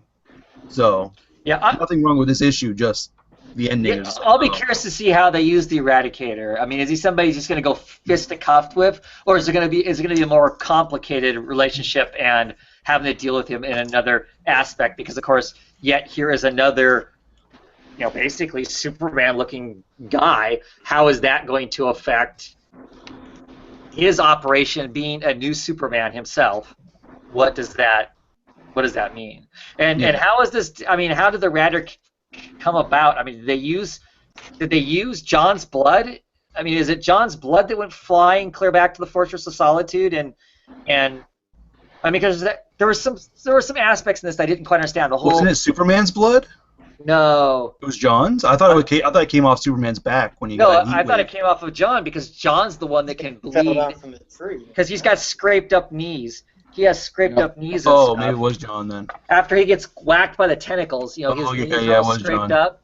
And I think it's his blood because they comment about halfway through is, how come it is that John, Superman's son, he has these powers, he can do the offense, he can shoot the laser beams and he's super strong, but he can get conked on the head falling out of a tree and get knocked unconscious kind of a thing. Which I like that. I like that part too. I like the fact he's got this. Not only is he, I don't know how old he is. Clearly getting to be a teenager. If not a teenager, he's somewhere right around that age. So you have, I mean, not only does he have getting superpowers that he doesn't know how to control completely, and feeling awkward because of that, he's also in an awkward stage in most adolescents' lives. And then he has this neighbor who has seen him use some of his powers, doesn't seem to complain about it. She seems friendly. So you got all the kind of weird emotions, hormonal stuff going on there too. That it's going to. I mean, so he's going to be a basket of all kinds of craziness that will be fun to read, I think. What about that part? What do you think the neighbors think of him? Because he was kind of acting like a jerk, so they don't find out his secret. Right. No, Superman is like, Yeah, no, so- it's fine, leave him alone, don't. That'll be interesting to see how that works out. And I'm glad that they showed Lois kind of scolding him, going, what's your problem here? Why are you being the overprotective, parent when you already know he's fine, kind of a thing. So, I don't know. It'll be interesting. Yeah. What about that Eradicator? Is he a good? I thought he was a good guy. My experience with him is he's neutral. He's a good guy, but not always goes about things in the same political or peaceful fashion that Superman goes about things. Despite Superman's strength and power and everything, Superman seems to address most things, unless it's clearly already a threat, on I want to be helpful, I want to negotiate whatever we got going on. It seems to be how Superman operates. And Eradicator operates more under, at least my experience with the character is, I'm going to nuke you, and if you live through it, then I'll think about discussing something with you. Otherwise, it's just really easy just to eradicate you than it is to, to deal with things. He's way more militaristic, but I don't know how they're going to use him here, though. So. It was a real good book. It's interesting how it ended. Yeah. I'm excited for the book. Definitely, for sure. Anything else you want to say about that book? Yeah. Anybody get any other Rebirth books? I got Aquaman. Did you? I got Aquaman too. And I think that's going to be it for me in Aquaman. Yeah? I think so. I gave it a shot. He's fighting the same villain he always does. There's a little twist at the end where, basically he talks him out of killing him in some rather clumsily written moral dilemma type of argument. Right. That seemed to take up most of the issue. And then what happens with Manta there at the end was like, I guess, I don't know, maybe you can explain it better than I can. Well, so there's a new big bad above him. Well, they get Aquaman and Manta get in a big brawl, and you're right. Aquaman wins in the whole, because Aquaman in the past killed Black Manta's father, mistakenly thinking that it was him that had killed Aquaman's father, when actually it was Black Manta that killed him. So it started this grudge match, this blood feud between the two of them, where they're always trying to wreck each other, kind of a thing. Aquaman says he has learned from that whole experience and has become the better man for that. He regrets having done that, but it's made him this better purpose. And there's not a day goes by that he doesn't think about the fact that he, murdered this man, blah blah blah. And he takes the moral high ground with Black Manta, and basically beats Black Manta and basically saying, you've got nothing to live for except for killing me, and once you kill me, you're not going to be satisfied, and you're going to have nothing to live for, so what's the point? And he basically morally beats him down. Right. And so they haul off Black Manta after he's blown up the entire embassy.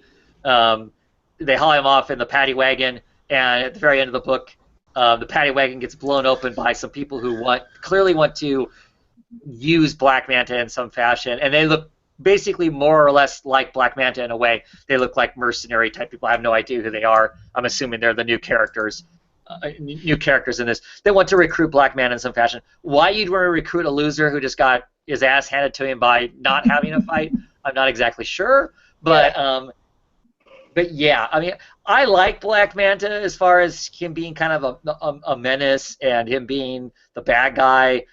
That was fine. I wasn't impressed with him here per se. I don't know. I like the way Black Manta looks. I like his big silly helmet and the eye beams and all that kind of stuff. I like that classic Aquaman thing as far as me liking anything Aquaman.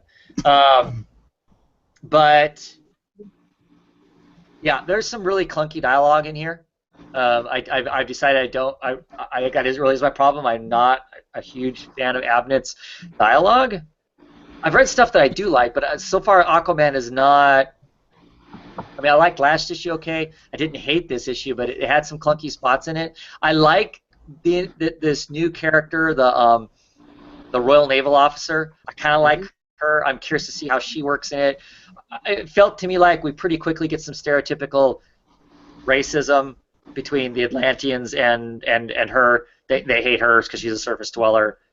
You would think that they would vet the Atlanteans that they had working at the embassy enough to at least not have the hardcore haters working in there. Especially after in the other issue, Mira said she vetted all these people personally. Right. I mean, granted, he's clearly doing his duty. He's doing what he has to do. He's saving the air breathers, the land dwellers. But yeah, so that part I didn't care for. So I'd be marginally interested in that secondary character more than I am the book. This is one of those books, as my deal disappears, The Flash, probably Lanterns are some of the first books that are going to go away, kind of a thing.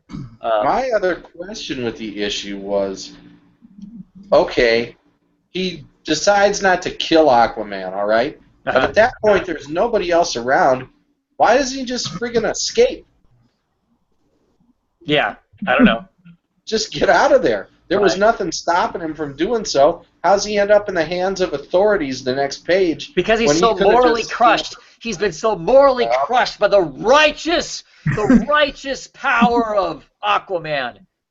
Talked him down. He just turns himself in. He gives himself up, because he's not a hero enough. He's not, I don't know what enough to just slit his own throat then. Because clearly, if he's not going to beat Aquaman up, he doesn't have anything else to live for, right? Yeah. So he's just so morally defeated that they let him drag him off. Now, what about Aquaman? Is he always like this? Because he had this whole Captain America moment where like in Winter Soldier, we're like, well, just kill me then. And I don't know. I don't read enough Aquaman to tell you. Yeah, because the only Aquaman I've read is the Justice League run from Grant Morrison, and that Aquaman is completely different. He's like a complete jerk and real aggressive. He would never do what this Aquaman did. Yeah. And also, he's too pretty. The other Aquaman has a big beard and a hook. Wait. You're saying guys with beards aren't pretty? But yeah, I hear what you're saying. I don't know. I don't read enough Aquaman to know. I think this is this Aquaman is how the Aquaman has been for quite some time. Yeah, I don't know. I wasn't super impressed. Like I said, I didn't hate it, but it was like, okay. Yeah, it was alright. Like, since I don't know about these characters, it was good to like it explain what makes Black Manta tick and Sure. why he doesn't like them.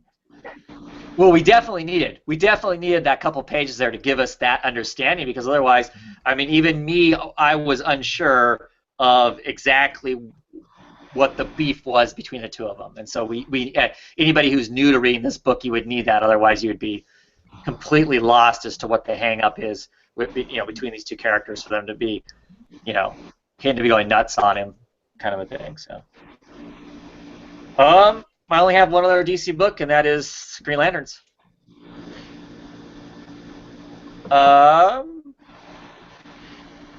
Is okay-ish. Jen, what'd you think? Yeah, I just thought it was okay. I mean, it wasn't bad or horrible, but it wasn't good either. I mean, it was just there. Yeah. I don't know. I Books- didn't really like anything about it in particular. Yeah, falling under the category of books that are just meandering. Because I've got 40 pages to tell a story in as opposed to 20 a month. That's what this felt like to me. There was a lot of spinning the wheels with Jessica. Mm-hmm. I have a ring. I don't know how to use it. Why does it pick me? I'm high anxiety person. It feels to me like we can't keep having that conversation. I mean, I get the idea that she's back. It's not like she's going to suddenly get over anxiety. That's not how it works, and she's going to suddenly be fine. But there needs to be a different way to write it and have her. I guess feel like she's going to do something, or she needs to not do something. I don't know which it is. And like I said, I understand from a perspective, if you're writing somebody who has anxiety, it's not so simple as you just get up and go out and do it. I get that, but I don't know. There's something inconsistent about her. I want to like her. I genuinely am interested in the character, so I want to like her and I want to see something happen with her. But the way this story was told, we kind of backed up and gave us back information of her having conversations with her sister, which. Yeah. I don't know if it was supposed to run parallel with what was happening in the mall where all the people are raging and she has to fight her sister. It didn't parallel the two together. It didn't dovetail the two pieces of stories together like lots of times we get those kind of flashbacks and current time type stories. The two kind of weave themselves together to get us to some point. This didn't get us to any point. And I don't know, and it didn't feel like it was just trying to show her high anxiety. It didn't really do that either. I don't know. It was really flat, know.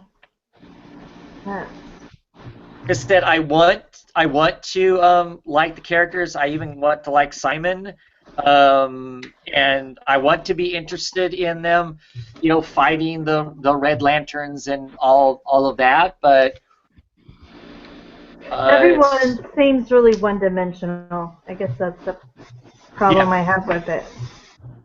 Yeah. Right. It's hard to care about anybody in the comic. Yeah. I don't feel that connection. It comes down to Simon's got one characteristic, impulsive. Jessica's got one characteristic, anxiety-filled. Mm-hmm. And Atrocitus has one characteristic, rage-obsessed. And we have a cute blue cat that goes meow once an issue, and that's the comic. So, yeah, what more? But I don't know. So another book that will quickly be on my list of. I'm not probably going to keep getting it, and I don't want it to be my bias of Green Lanterns.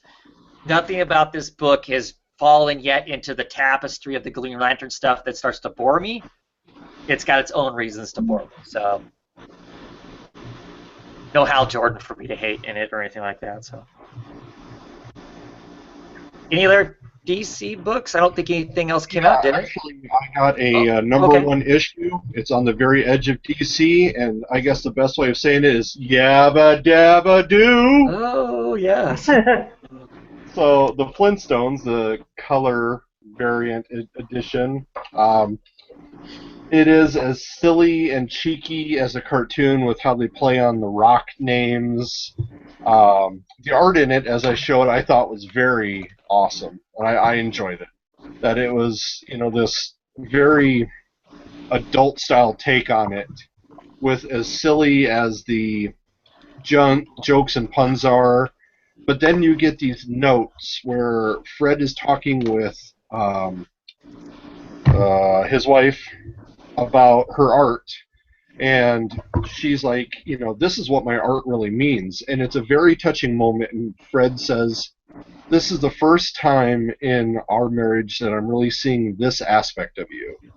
And it just shows that, in the years that they're together, it still builds. And for anybody who's married, you have one of those moments where you reconnect. And I thought that was amazing in such a silly book. So this book took me took me off guard. I was not expecting it. It is good. I probably will be picking up number 2. Yeah, I like the book for what it is. So, and it starts with them in a museum, and they show a caveman, and then they show how the caveman gets there by going back into the Flintstone storyline. So it's that silly too, and it's a nice take. I think they let the writer kind of get out of his wheelhouse and just do whatever he wanted. So no giant brontosaurus ribs, no tipping over cars. Not in this issue, no. But they do go to what was it, instead of Outback Steakhouse, the Rock Snake Steakhouse. It's just all these puns and names, Spears and Roebucks. So it was good on just all that kind of stuff. I mean, he still does work in the quarry. He's trying to get a promotion. So they bring in these Neanderthals, and he goes, we got these Cro-Magnums, and they're like, we're Neanderthals. And he's like, okay, whatever. You're going to be in charge of them, Fred. Go ahead, and and Wilma calls him on the shell phone, so he opens up a shell and he talks into it. So I mean, it's silly in that aspect. But then there's touching on like the labor guys. I mean, they're hiring them because they take less than another person would take normally. So, and they have their layers. There's also Fred is a soldier from when they tried to take over these lands with the quarry. So I mean, there's actually this back history that he had gone through these wars. He goes to these meetings because of like the VFW kind of idea. So he's like a North Korean vet, huh? Yeah, pretty much so. It is an interesting take. I would not have guessed that they would do something like that. So interesting. And then I also got this, along that kind of lines, I did get this exclusive deal that I recommend, this wonderful comic. It's the Colonel Corps. So Colonel Sanders has his memory wiped, and he cannot remember the 11 secret, spices and Herbs and spices, yeah. Herbs and spices, yeah. So he has to go with the Flash through multiple dimensions. In fact, there's 52 of them, they explain. And he has to get 11 other colonels or 10 other colonels to help, get the information back and battle the evil colonel. So that was a good one. Battle Church's chicken. Yeah. Corporate comics on a whole other level. Oh yeah. For being a free digital, it was funny. That's the new version of the half-page Hostess ad, right? Oh, very much so. Yeah. So KFC, whenever you want to send me that chicken. That was still only the second weirdest DC book of the week. I can top it. Oh, yeah, what's that? Issue 6, Neil Adams, The Coming of the Superman. Wow. This, I stuck with it all the way through. This is like a book that dropped in from another dimension where normal rules of good and bad just don't apply because the artist has never heard of them.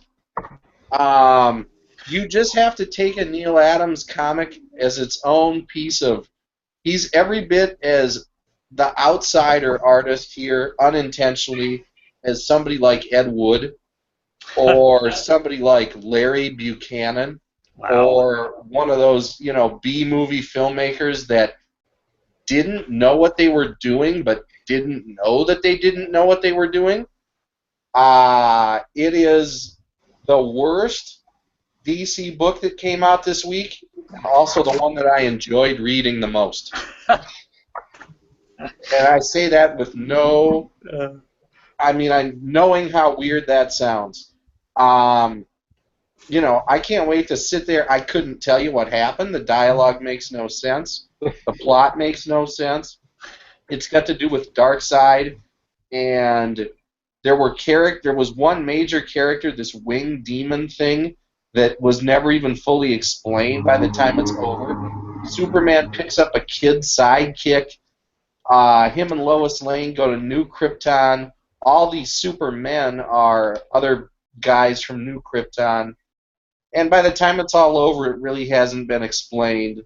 I can't wait to sit down and read all 6 together some afternoon. It was just, if you read Batman Odyssey, or tried to read Batman Odyssey, wow, yeah. it's much along the same lines. Yeah, I can think of no better way to explain it.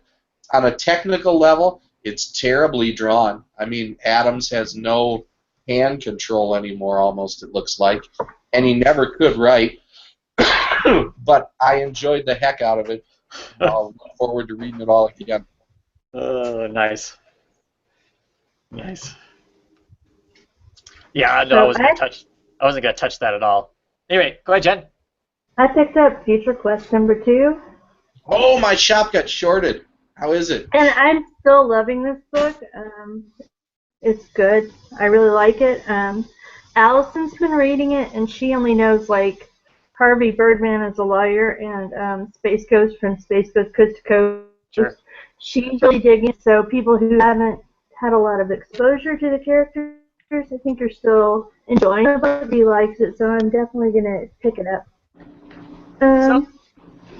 So how is issue 2 written? Because I know there's a whole breadth of characters that potentially are in the book with the Herculoids, and do they bounce around between the different Johnny Quest, the Herculoids, and whatever else? Or do they? It's all kind. All right, there was like a big space battle with Omicron, and they have been kind of sucked through to another world dimension, which is the world of Haji and Race and Johnny Quest, basically. I guess Birdman was already there in Johnny Quest's world, but Space Ghost and Jan and Jace and the Herculoids and all those people were sucked through kind of the vortex. And Dr. Zen, he kind of knows what's going on, so he's been kind of stealing all the ships and the technology and the people who come through the vortex. He wants that for himself. Plus, he knows this Omicron character's powerful, so he wants to get that entity kind of put back together and under his control to take over, right? So that's kind of the plot that's going on, and they're Space Ghost and, you know, the Herculoids and stuff like that, they were all fighting this big Omicron thing. So that's kind of where they come in. And from the story, it seems like they're going to try to get back to their world after they take care of this threat. Okay. So I don't know what that means for the future of the book, you know. Right. But for right now, it seems like maybe it's temporary, you know, that they're all going to be together fighting this. I know it's a lot of fun. It reminds me of watching cartoons when I was a kid. Sure. You know, it's just a good, fun adventure kind of story. The book looks awesome. I mean, as far as visually, the art and the color on it and stuff is. I have a question, Jen. Did Steve Rude draw some of the pages in this issue too? Because he drew Did Steve Rude draw like part of the book this time around too? I have no idea, really. Okay. Because last time, he did like the last 7 or 8 pages. I'm going to get this. My shop just got shorted on it. But I love the first issue. Yeah, no, I think I even might have liked this issue better than the first, so it did not go down in quality at all. It's just as good as the first issue, if not better. Cool. So, yeah, fun book. It's always nice when I can say positive things about a book.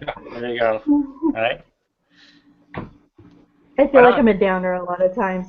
So, yeah. Just call it like you see it. Sometimes. Some weeks and some books. Yeah.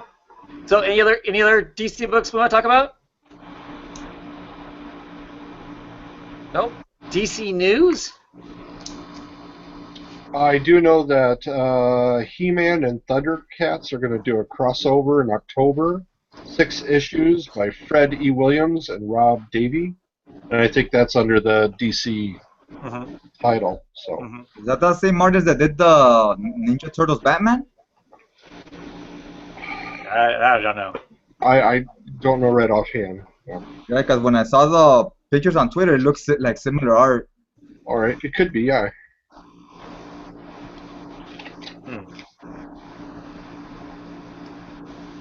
I don't know of any other news. Probably waiting for Comic-Con, I'm guessing. So. Yeah, would be my guess. So lost Brandon. Cool. He turned into a Wendigo. Because he knew I was going to ask him questions coming up. Yeah. So roll on to independent books, shall we? Yeah. What do we want to talk first? How about Tokyo Ghost? Tokyo Ghost.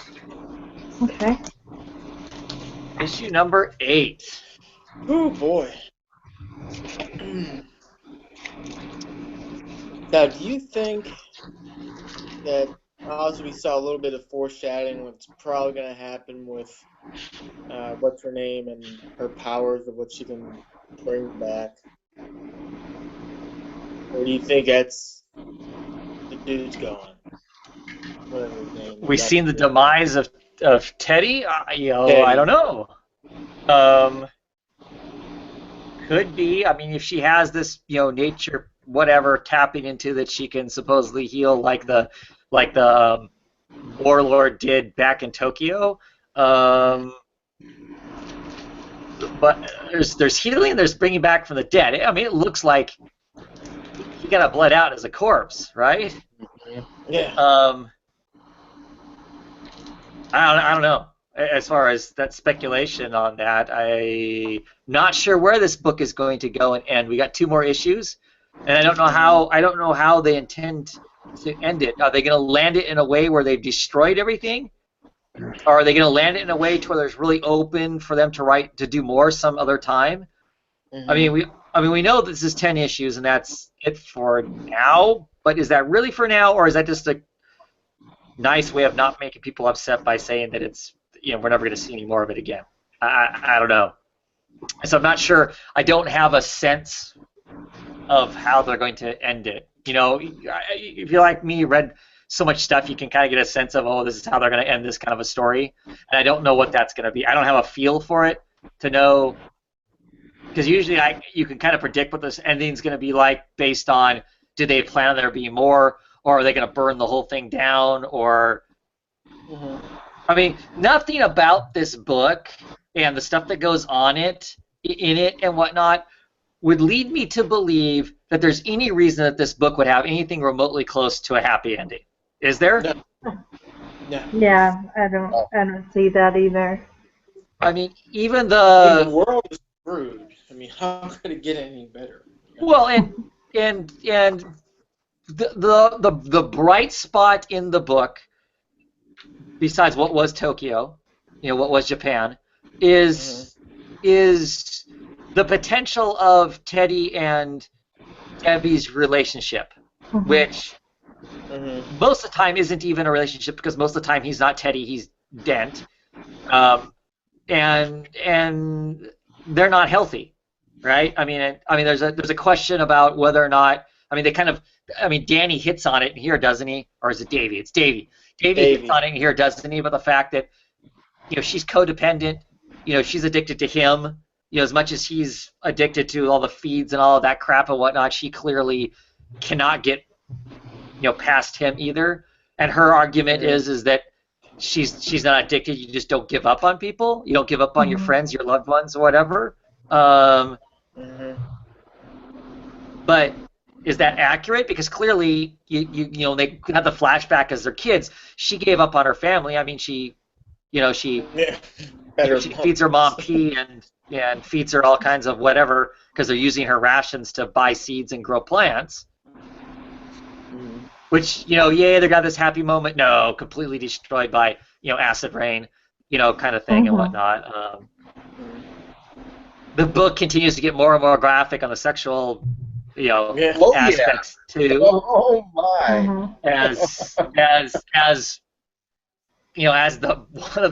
Flack, the evil scumbag Flack, gets his last wish satisfied, even though he was dead.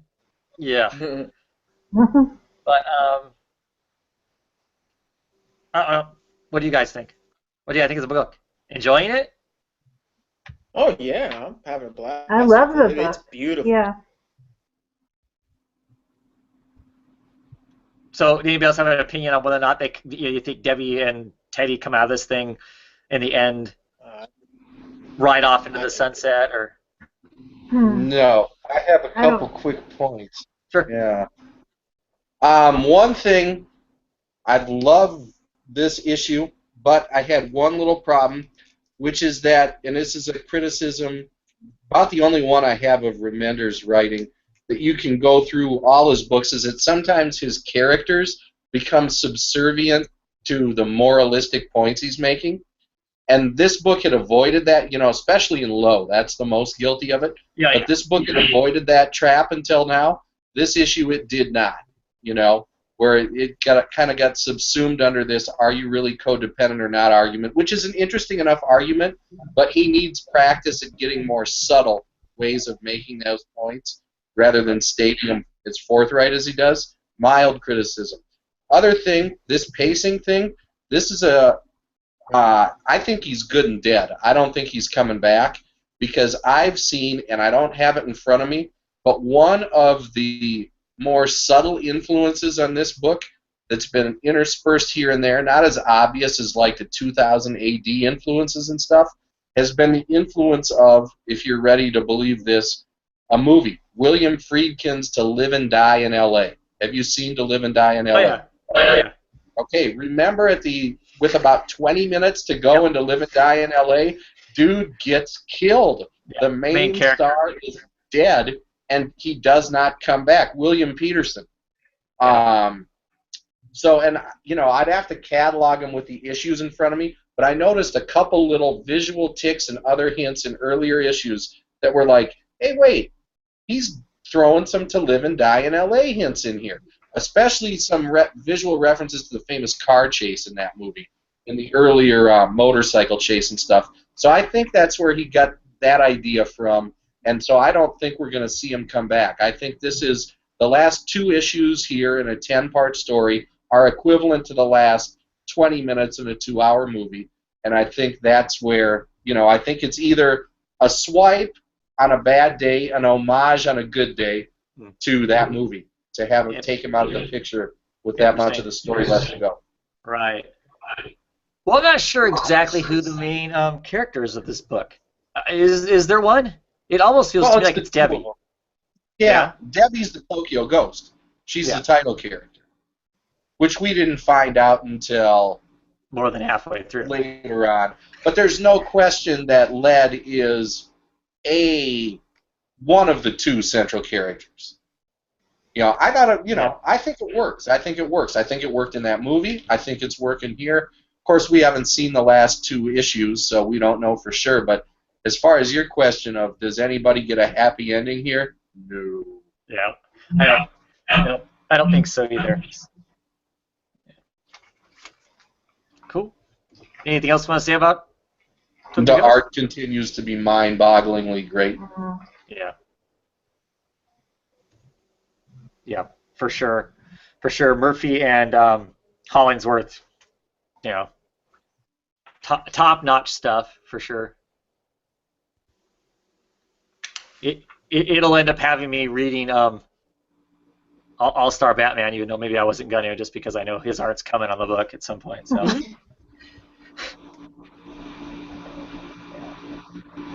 Cool. What else do we want to talk about? Let's talk let's talk other depressing books. Sheriff of Babylon, issue number 8. Who else reading this? Ryan, you're reading it, right? Oh yeah. Just us three? Okay. Jen, you're not on it? You know, I don't really like war stories, so I kind of avoided it, but I'm sure it's good. Yeah, and I definitely understood that because I was worried about the political re-vomiting of all of the people's images and angles for the Iraq War, and it's tough. There's a lot of blood spilt, so it's tough for people not to be emotionally invested in it. What I do like is Tom King makes beautiful characters. And whether if it's the informant or the informant's wife or our police officer, each one, since he focuses so much on the characters, you can take away or it lessens some of the blows with some of the war aspects of it. Because even one part, they start getting shelled, and our police officer looks over at the young lady, and she's, you can see the shell shock and everything, and she's going, bang, bang, bang, bang, bang, bang. And it was just interesting to see how she was taking it at that point. So, I loved the 2 or 3 page 9-panel grid sequence with her on the cell phone. Right. I don't know. That's ballsy to sit there and have that much conversation where it's one person on the panel, looking around as they have a phone conversation. There's one other person on the line that she's talking to. It's 4 pages. I'm with you, Ryan. I really enjoyed it. I mean, go ahead. Say what you want to say about it, but. Oh, I thought it was last issue. I thought was the most shocking issue. Yeah. I thought nobody else here's reading it, but I thought Providence number 6 would go down as the most shocking comic of the year. No, last issue of Sheriff of Babylon topped it. But I think this was the strongest written issue, and I'm glad it's continuing because under the initial plan, this was going to be the last issue. And I feel like we've got a lot more story to go. I don't even know how they're going to wrap it up in 4 more.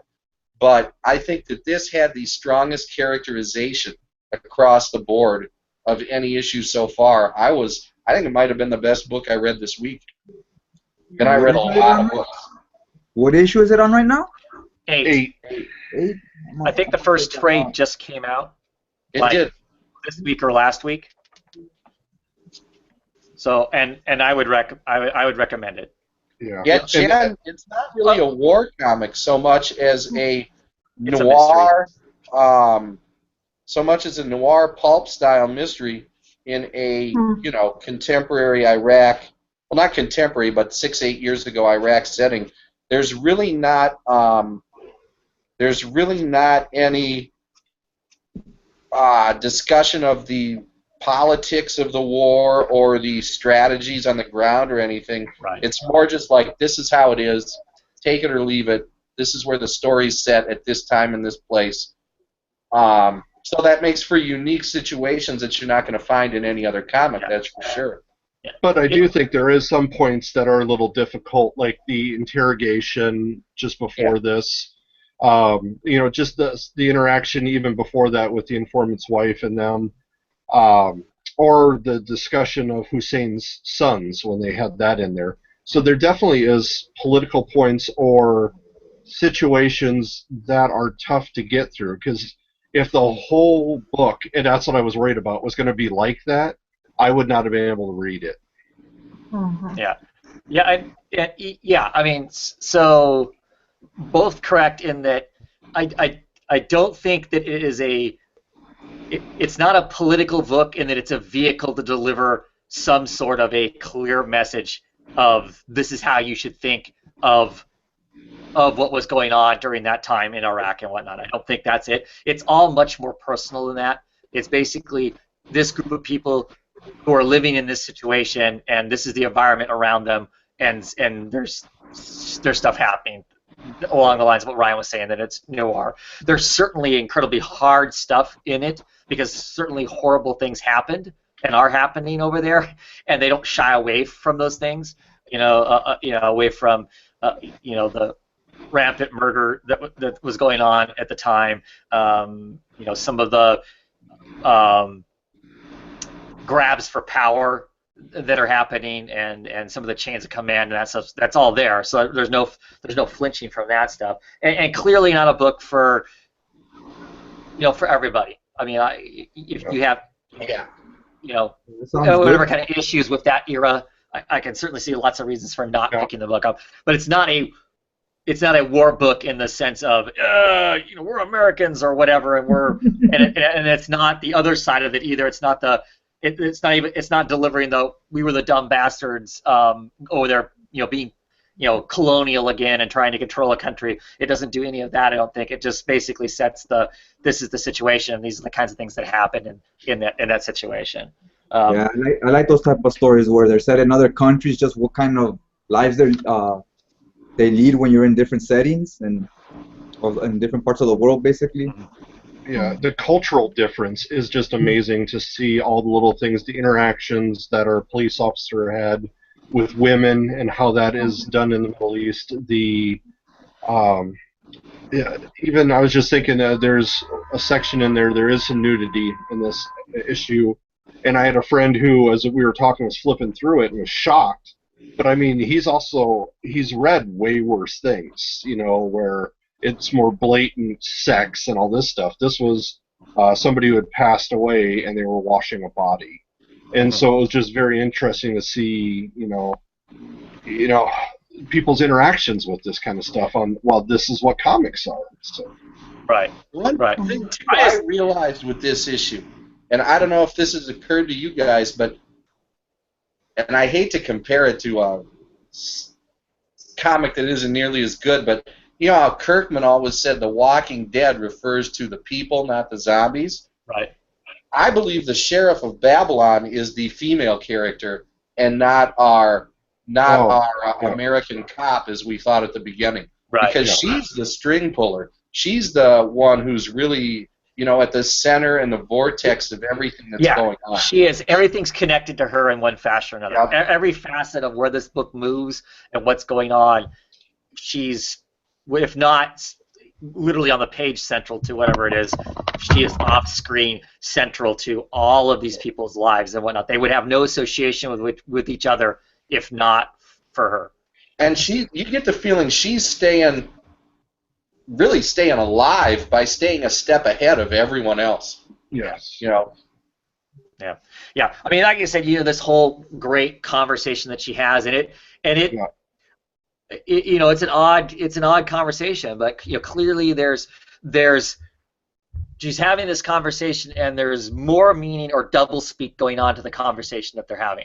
They're having a conversation about meeting and greeting, but there's way more to it. Undercurrent. Yeah, and all the way to it. Yes. You can change your own mind 6 times reading that conversation as to whose side she's on and who she's playing. Well, and so after you get that 4 pages, like I said, there's 4 pages of this, which to me is, I think, phenomenal. If they took that many pages, that's a phone conversation. I mean, because lots of comics is like, you got to have this, this tempo, and it's got to have, this pacing and all this stuff and whatnot. So I thought it was awesome. And then after you're done with this phone conversation, she gets off the phone, basically with, it's done. This page is awesome though too. Because of that freaking shadow of those two pretty famous arms that are outreached across that road with those big, powerful swords in it, and she's standing under the shadow of that, which is also where this book started out at, with the person having been murdered. They find that body of a Iraqi, policeman who's training to be a policeman. They're standing in the shadow of that same place.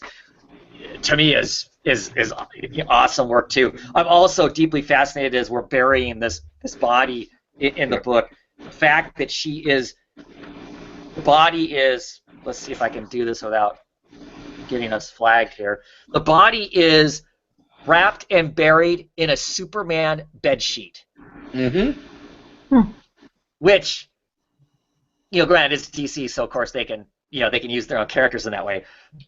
But I don't know. That's to me visually is very interesting. All things considered, because in fact we are dealing with America being where they're at and whatnot, and the way some of these people die, especially this character that they're burying. Yeah. She dies at the hands of the U.S. government. So all I can think is Dan Didio did not see this book before it went to the printers. Yeah. I don't think that he would have gone for the Superman bedsheet around a dead body, and he would have tried to editorially meddle with that 4-page phone conversation. Oh, yeah. Well, it's awesome that the editors of Vertigo are letting them go. I think this is a rich edited book. It is now, yeah. I think it was commissioned by Shelley Bond when she was still there. I think he was always the editor of this book. Was he really? I'll have to double check. Yeah, because when I sat on the panel there at Emerald City Comic Con, they were all there. Well, King wasn't there, but the artist was there, and all the conversation that happened was between Rich and them. It didn't seem like Shelley was responsible for that. Okay. Well, and this is also where it's interesting because this is the writer of Batman. Right. And it is just, and you can see how excited we are for this book, but when it comes to Batman, maybe that's the thing. It's tough. I am comparing the writing to what I'm reading right now, and that is unfair to him because of what he has to fight against, I'm sure, to make Batman. Yeah. Before we started the show, Mikey made the comment that he thought that Ed Turo was what was jacking up Batman. Just because both of us read Sheriff of Babylon, and then we turned around and read Batman, and it's hard to compare the two. But I will say that Marvel's The Vision is an excellent book. Mm-hmm. Excellent. And Omega Men was great. Yeah. So I don't know. He's trying something different with Batman, or maybe you're right, Mike. Maybe editorial because it's Batman and it is the Batman title, and they're having high anxiety over the fact that they don't have their cash cow Snyder there anymore and Capullo, that they're in a panic and they're strangling him. I don't know. Well, in an interview I also did read, I mean, he is doing some of this as a homage to Snyder, or they're friends. They talk outside of work. So there is, some of that. Like, I mean, if you gave me the show and wanted me to run the show, there's no way I could not be influenced with how you did it. And so I think that's what I'm seeing is maybe he sees what Snyder did. He still wants to honor everything Snyder did. Right. Between that and editorial, I don't feel he can get his breath out. Yeah. Well, I don't think I mean, as much as I think it would be cool, he's not going to be given the same amount of rope to run with Batman as like maybe Marvel gave him to run with the Vision, because they know he's not going to hurt the Vision per se. It's not like it's a landmark character that they have to have go in a certain way. Mega Men wasn't landmark characters; they could kind of let him do whatever the hell he wanted to do there. Yeah. Clearly, this is his book, Sheriff of Babylon. So, short of the editors here in this book are going to push for what they think is a better book, not push to the book needs to say this or it needs to act in this way. Yeah. Alrighty then. Any other books? Oh yeah. I'm surprised you didn't drag this one out yourself, Travis. How's that? What do you think of the new arc? Black Science. I like it. I always enjoy this book. I like the journey that our main character Grant is going on. Another Remender book. I guess to some degree you could say this is him writing 4 comic books or whatever that have to do with him going through counseling and him taking that information and using it. And using it in comics. I'm still enjoying that because he's gotten himself teamed up with great artists that visually make it all look interesting and stuff. So Grant's on this journey of redemption and or attempt at redemption, and he's already faltering right off the bat. I mean, part of it is just by by plain dumb luck. On a multiple occasions in this, kind of have him crash landing to save his daughter in the most worst way it could possibly be. And then he drinks some drinks that he shouldn't drink, and that makes things even worse. Kind of a thing. But I like it. I like this broken relationship between him and his daughter. His daughter feeling like she's finally found some place to be, and Dad's yet coming again, and Dad's screwing it up. She can't see past him being narcissistic, and him trying to save her and him trying to get the family back together. It's still questionable. Is it the honorable thing to do, or is he still being narcissistic? Is it still really about him? And I like those. I like those questions amongst this kind of just cool, sci-fi vibe of a book that it happens to be. Yeah, after the last arc, this one kind of takes it more back to its pulp sci-fi roots. Yeah. With the crazy futuristic society on another planet, run by these different clans apparently, and they've all come together and finally declared peace on Earth, and then the old man, bang, right into the thing and knocks their pyramid symbol over that they'd been putting together for generations or whatever the hell, and now suddenly they're one chance at peace for the first time in, what do they say, 2,000 years? 2,000 years, It's right. all gone. So yeah, it's obviously there are the heavy psychotherapeutic aspects to it, but also there is a more tinge of amazing stories type 20s and 30s sci-fi fun to this one too. Well, right, because around the trappings of that moral dilemma type thing, you have these great situations, these great environments that they're in, that adds this whole other set of wonder, and I think that heavy lifting is Scalera. I think that's him. Oh yeah. Hey, put us in the world that might kind of be like this, and then he just goes hog wild with whatever he wants to show as far as that goes, and that's awesome. I mean, I just a visually fun book, that's all right for sure. Yeah. Yep. Continue to enjoy that book, even at issue 22. How about Paper Girls? Oh yeah.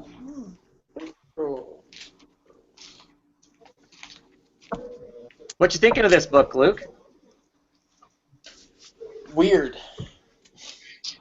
Just weird, and where can it go? I'm having fun reading it. We'll say that. I like the twist they had. I mean, I just read the last issue not too long ago. I'm caught up, but the girl seeing her future self and how they interact it's really cool. I enjoy it. Yeah. What was up with the two monsters in this issue? That's something. I mean, it's something that I would assume is created with the whole rift of this. Clearly, they've kind of warped dimensions and time and whatnot, and I don't know if this is some sort of anomaly that crops up when you play with time and reality too much. They don't really explain it. Just that she clearly understands that as she was traveling through the void, she brought one of these things with her, and another one, and yeah. I mean, there's just not, like, a lot of the stuff in here. It's not truly explained to us yet. I think it's left for us to wonder and not necessarily have everything defined for us. You can kind of make it what of it as you will. For me, this issue was another one of those issues where after I read it, before I started reading the next book, spent a good healthy amount of time of what would it be like for 13, 15, whatever, how old these girls are, me running into 20-plus-year-old me, and what the hell I would think. I mean, I don't know. That would just be so strange, though. I mean, I like the quiet moment here. The hug as the younger version is reassuring the older version that, hey, it's not as bad as you think it is, because it, how you feel in your early 20s. I don't know, at least mine anyway. I mean, as much as I was having fun with life, a lot of life felt like I was a train wreck too. And to have somebody, have your younger self go, hey, it's not as bad as you think it is, might be a good thing. Kind of a deal. So I like that aspect. And then the way this issue ends. Oh shit. I mean, you think about all I love how she said it. I love how it ended. Yeah. Just had to update her subscription. That was it. Yeah. I mean, it's like you're as they're going to the door, you're thinking of all this horrible stuff, right? I'm gonna see myself in the future. I'm gonna be fat. I'm gonna be an alcoholic. I'm gonna be a drug. I mean, all those horrible things you could be, right? You know, all this disgust. Or you're some wage slave someplace. You're some unimaginative whatever. Well, you know, you died years ago. You never made it. You never made it to the future that you're standing in now. Oh, that didn't even occur to me that's even a bigger bummer. You know, I'd rather have seen myself as a fat alcoholic than find out I died early of leukemia. You're reading this book, right, Jen? Yeah. Oh. What are you thinking of? I love the moment, the hug moment too. That was probably my favorite part of the book.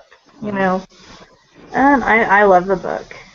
So I'm enjoying it. It's a fun ride. You know, I don't really know where it's going either, but I don't mind. I'm just kind of like, let's see where it goes. The giant monsters we're talking about that we don't know what the hell they are. Yeah. So is anybody tearing their comic book apart so they can build the poster? No. So you got the cover, right? You got the cover, this wonderful covers that you have for the book, and then on the inside you have this page right here, and it is, if you fold it, back here. Here's the other half of it, right? The other half of this thing, and it says that it is poster 104. Right, Poster 104. Of course, the last book had X number of. I just wondered if anybody was actually tearing their comic book apart to see what. I'm sure when it goes to the dollar wall, we'll see those. One of my wife's favorite things on YouTube is some guy who goes to these dilapidated shopping malls. Have you seen this guy's channel? Not like totally out of business malls like this one, but these malls that were booming 10 years ago and are kind of graveyards now, and he walks through them, and it's kind of eerie. I showed her the cover to this book, and she's like, oh, yeah. Yeah. So, is this book got some political heavy-handedness in it?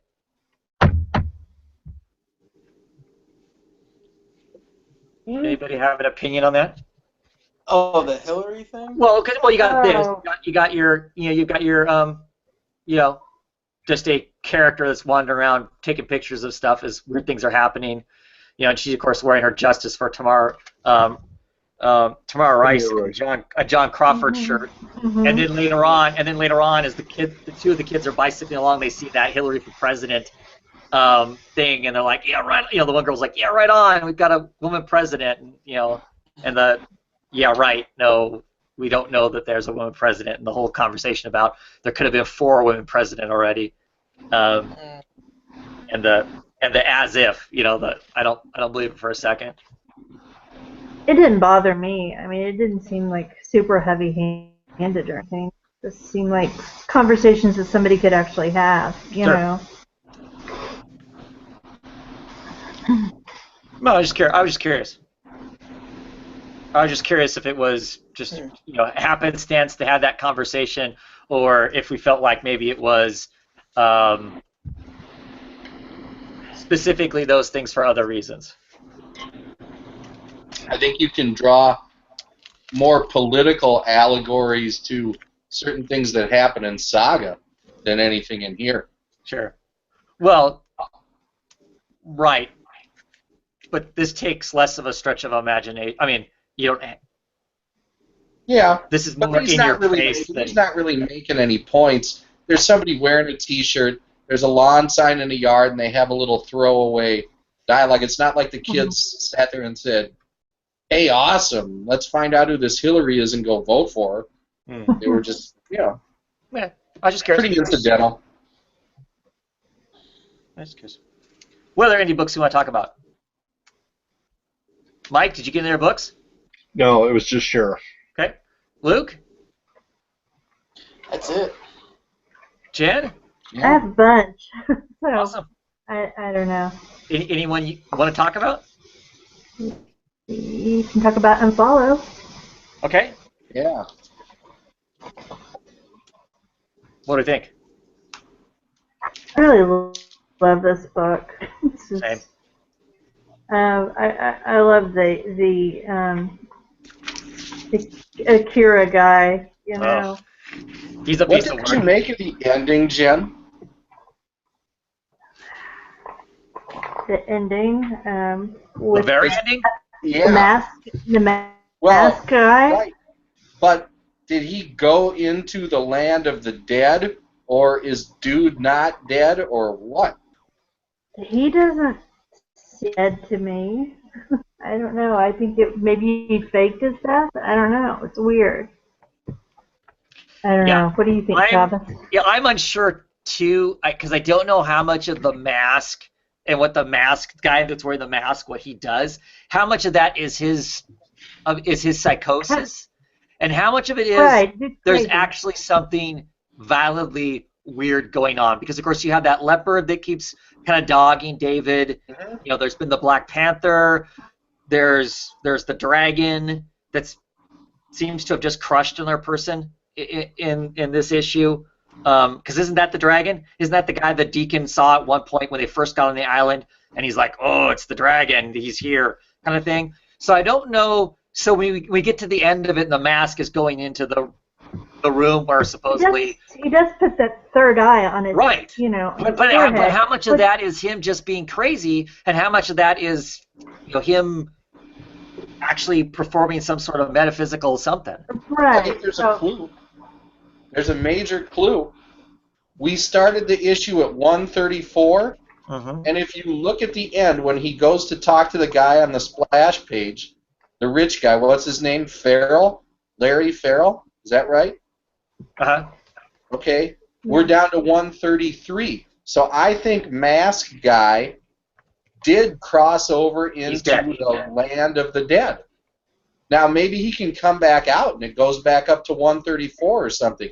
But I never got, like Jen said, she thinks that the Farrell guy maybe faked his death the whole time. Yeah, but the one kid died. He gets crushed by the car is 134. Yeah, he gets killed by the car. But why didn't they do the count there then, like they usually do?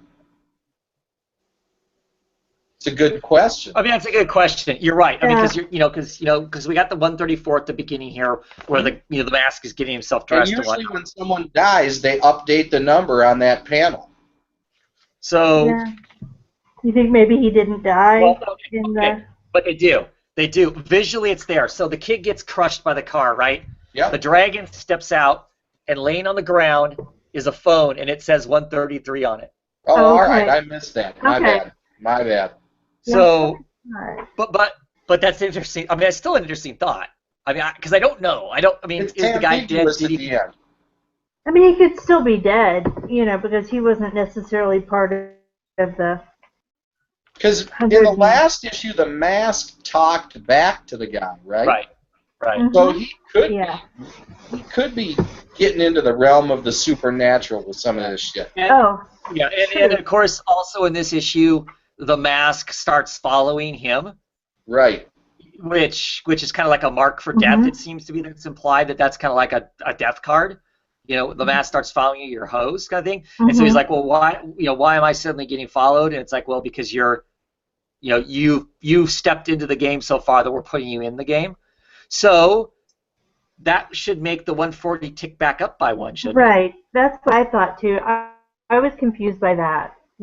So you might still be right, Ryan, in that it should tick back up and then it ticks back down because he stepped into the land of the dead. I don't know. We're not supposed to know at this point. Right. It's a great cliffhanger. That's one of the things I really like about the book is besides the kind of what seems to be simple, there's 140 people and they're slowly getting chewed down. Can you survive until the money gets doled out? And then you've got this kind of on the side weird stuff that you can't quite explain.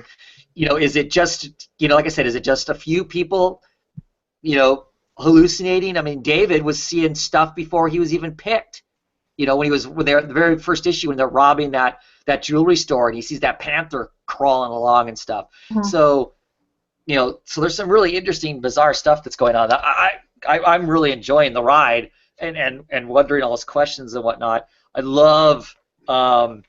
like Mike Dowling's art and Winter's colors on the book, so it's always visually really striking and whatnot. And yeah, right. There's just some bizarre characters. Akira is just a bizarre. I love him. He went out and did his kind of like Walden thing in the woods, and then he comes back with like a whole new perspective. He's not going to just save them; he's going to save the world. You know? Right. He's going to save all of humanity. I love him.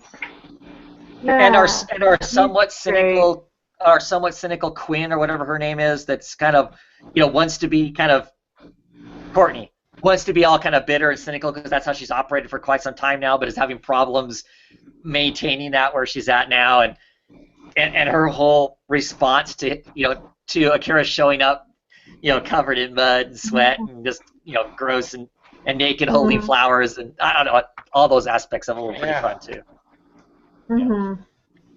Yeah, so yeah, good stuff.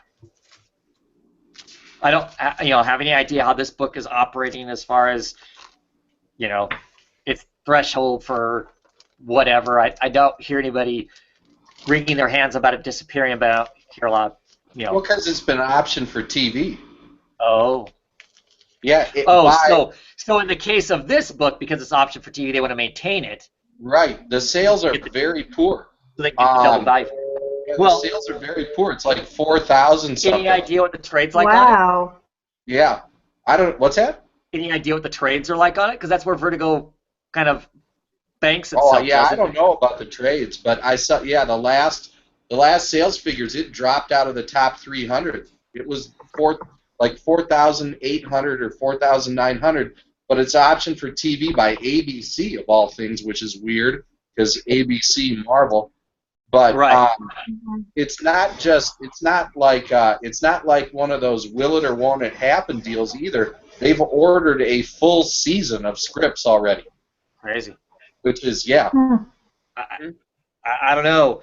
So this book is a TV show. How much is missing by how much they're going to have to edit parts of it, or does that matter? Well, they won't be able to show dudes junk. Right.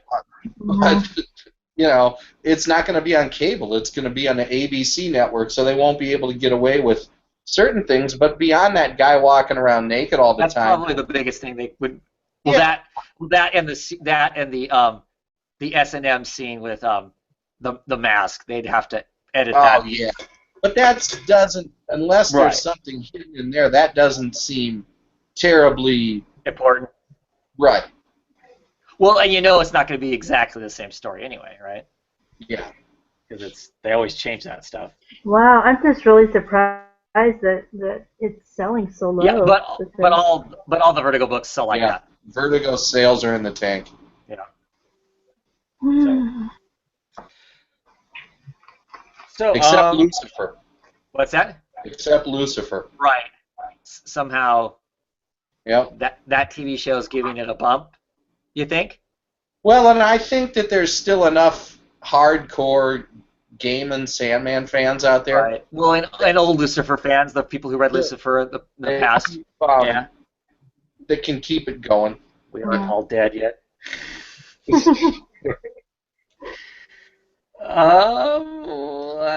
The Fix? Anybody reading The Fix? By my boy.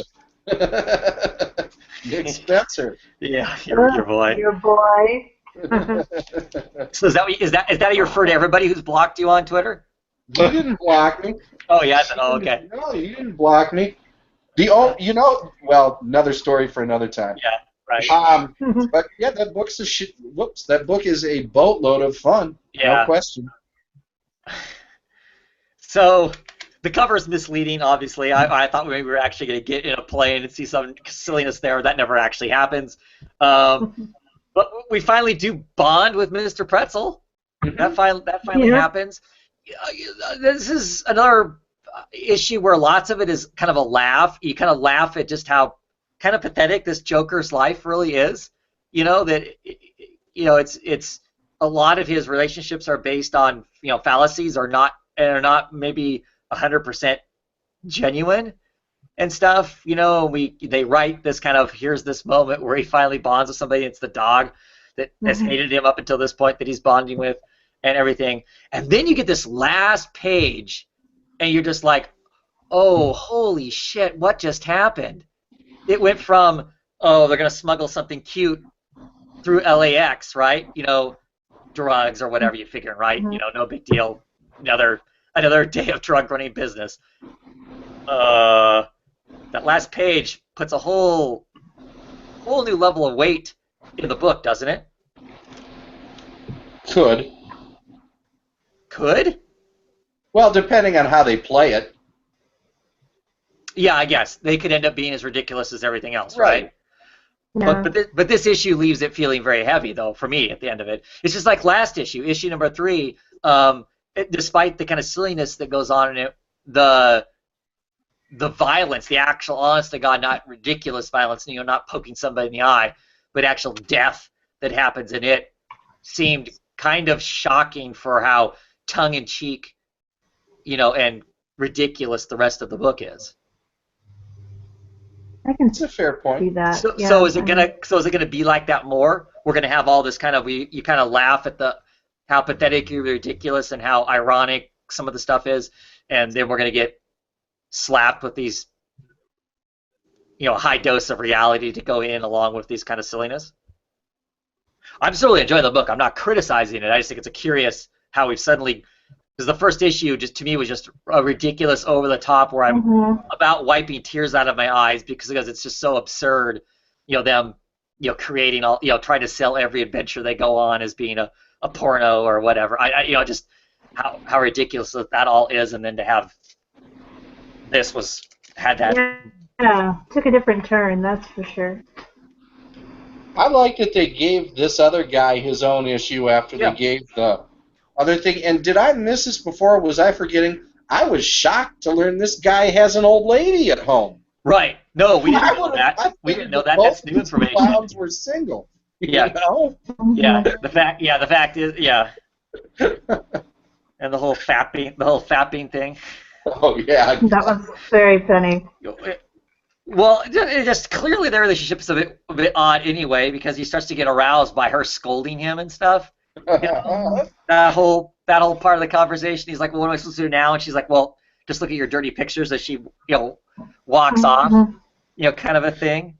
Well, and clearly they know us, the reader, are along for the wink and the nod, and we're clearly on top of most of the stuff. I mean, because even even this page that they have in every issue that lets us know what the title page is, and there's always something on it that's really got nothing to do with the book. This one is this douchebag of a guy, who's, what? As of course he's squirting liquid on a hot dog, which just lands in his realm of what kind of a nut he is anyway.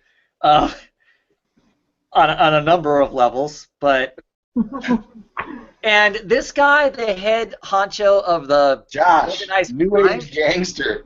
he is hairy as hell.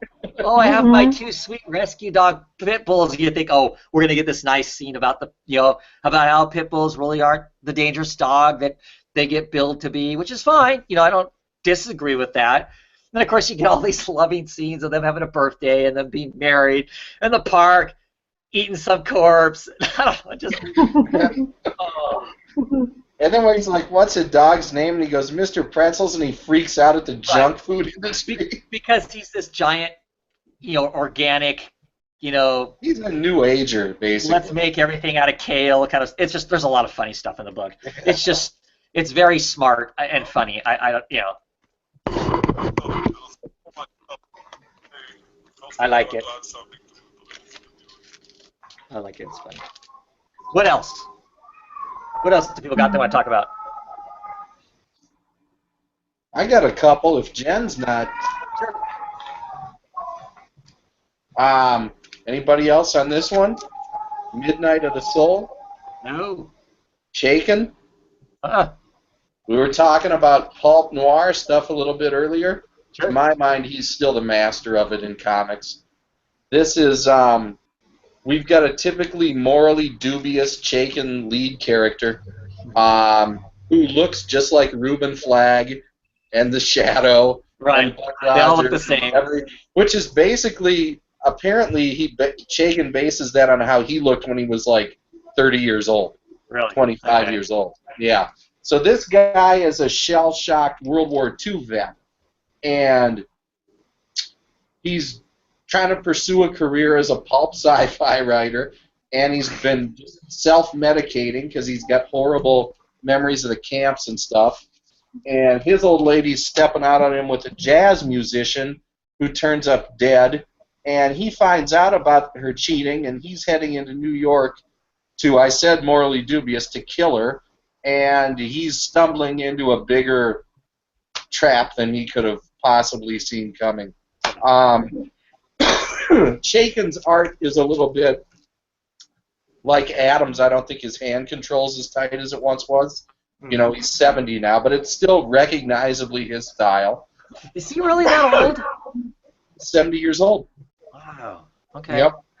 The stylistic Ken Bruzenak lettering that's always been in the Chaykin books, going all the way back to American Flag, is still there. So if you like his stuff, you know, all the elements are still there. It was right near the top of my stack of books I wanted to read this week. It's not, it's better than the Shadow sequel he did last year, but I would say not quite as good as the Buck Rogers thing he did a couple years ago that no one paid attention to, but was great. But, you know, if you like Chaykin stuff going all the way back, this is, you know, he really hasn't lost a step. He's still really damn good. Was this issue 2? What's that? Is this issue Yeah, 2? this issue 2 is going to be 5. Okay. It's going to be 5, and yeah, really strong recommendation for that one for anyone not picking it up. Cool. I am not, but I'll probably, hopefully it comes out in trade, I'll be picking it up that way. Jan, did you get Renato Jones? Yes, I What did. did you think? Because I know you were on it from before.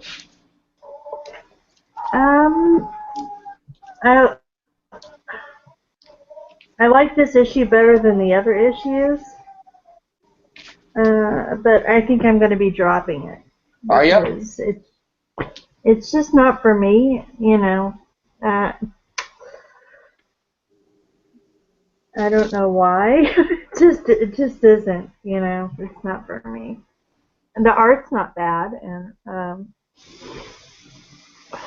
yeah, I don't know. For some reason, I'm digging the heck out of it. But I can understand why a person wouldn't. Too over the top for me. Yeah. I think that's all there is to it. Yeah, for anyone not familiar with the premise, he is a pampered rich kid himself who actually isn't because he's an imposter, and he's killing off the 1%. After we get to see their worst excesses, you know, and how awful they treat everyone else, he's killing them one by one. And there's some tongue-in-cheek elements to it. I mean, Andrews, the guy doing it, definitely has his sympathies. You want to talk about a book that lets his political sympathies be known. This one does. But at the same time, he's deliberately so over the top with it that you can choose to take it all as satire, too. Right. Yeah, I mean, that's totally true. It just doesn't work for me for some reason. I don't know. And it's a $4 book. I want to like it, you know, because I feel kind of similarly to his political leanings. Mm-hmm. But it just, yeah, too much. So I think I've got maybe one or two more coming, but yeah. Well, that'll probably get you to the end of the first arc, because I think the first arc is 5 issues. What do you think about the bad guy or whatever? What's his name? I don't remember. I thought the bad guy was supposed to be sort of a Kingpin stand-in, sort of in a way. Did you see that? And to me, last issue's bad guy was a Donald Trump stand-in. So I kind of had a little more fun with last issue's bad guy, but this issue's bad guy was more fleshed out for sure. Mhm. Yeah, That's I kind how of I felt, felt. like I said, I kind of liked this issue better because I kind of felt like not everybody was like a caricature, you know. Mm-hmm. There's a little more depth to characters in this issue, but yeah, oh well. I'm glad you're enjoying it though, and other people. I've seen a lot of other people who just love the book.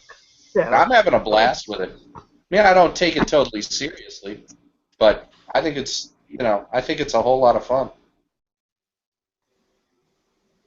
cool.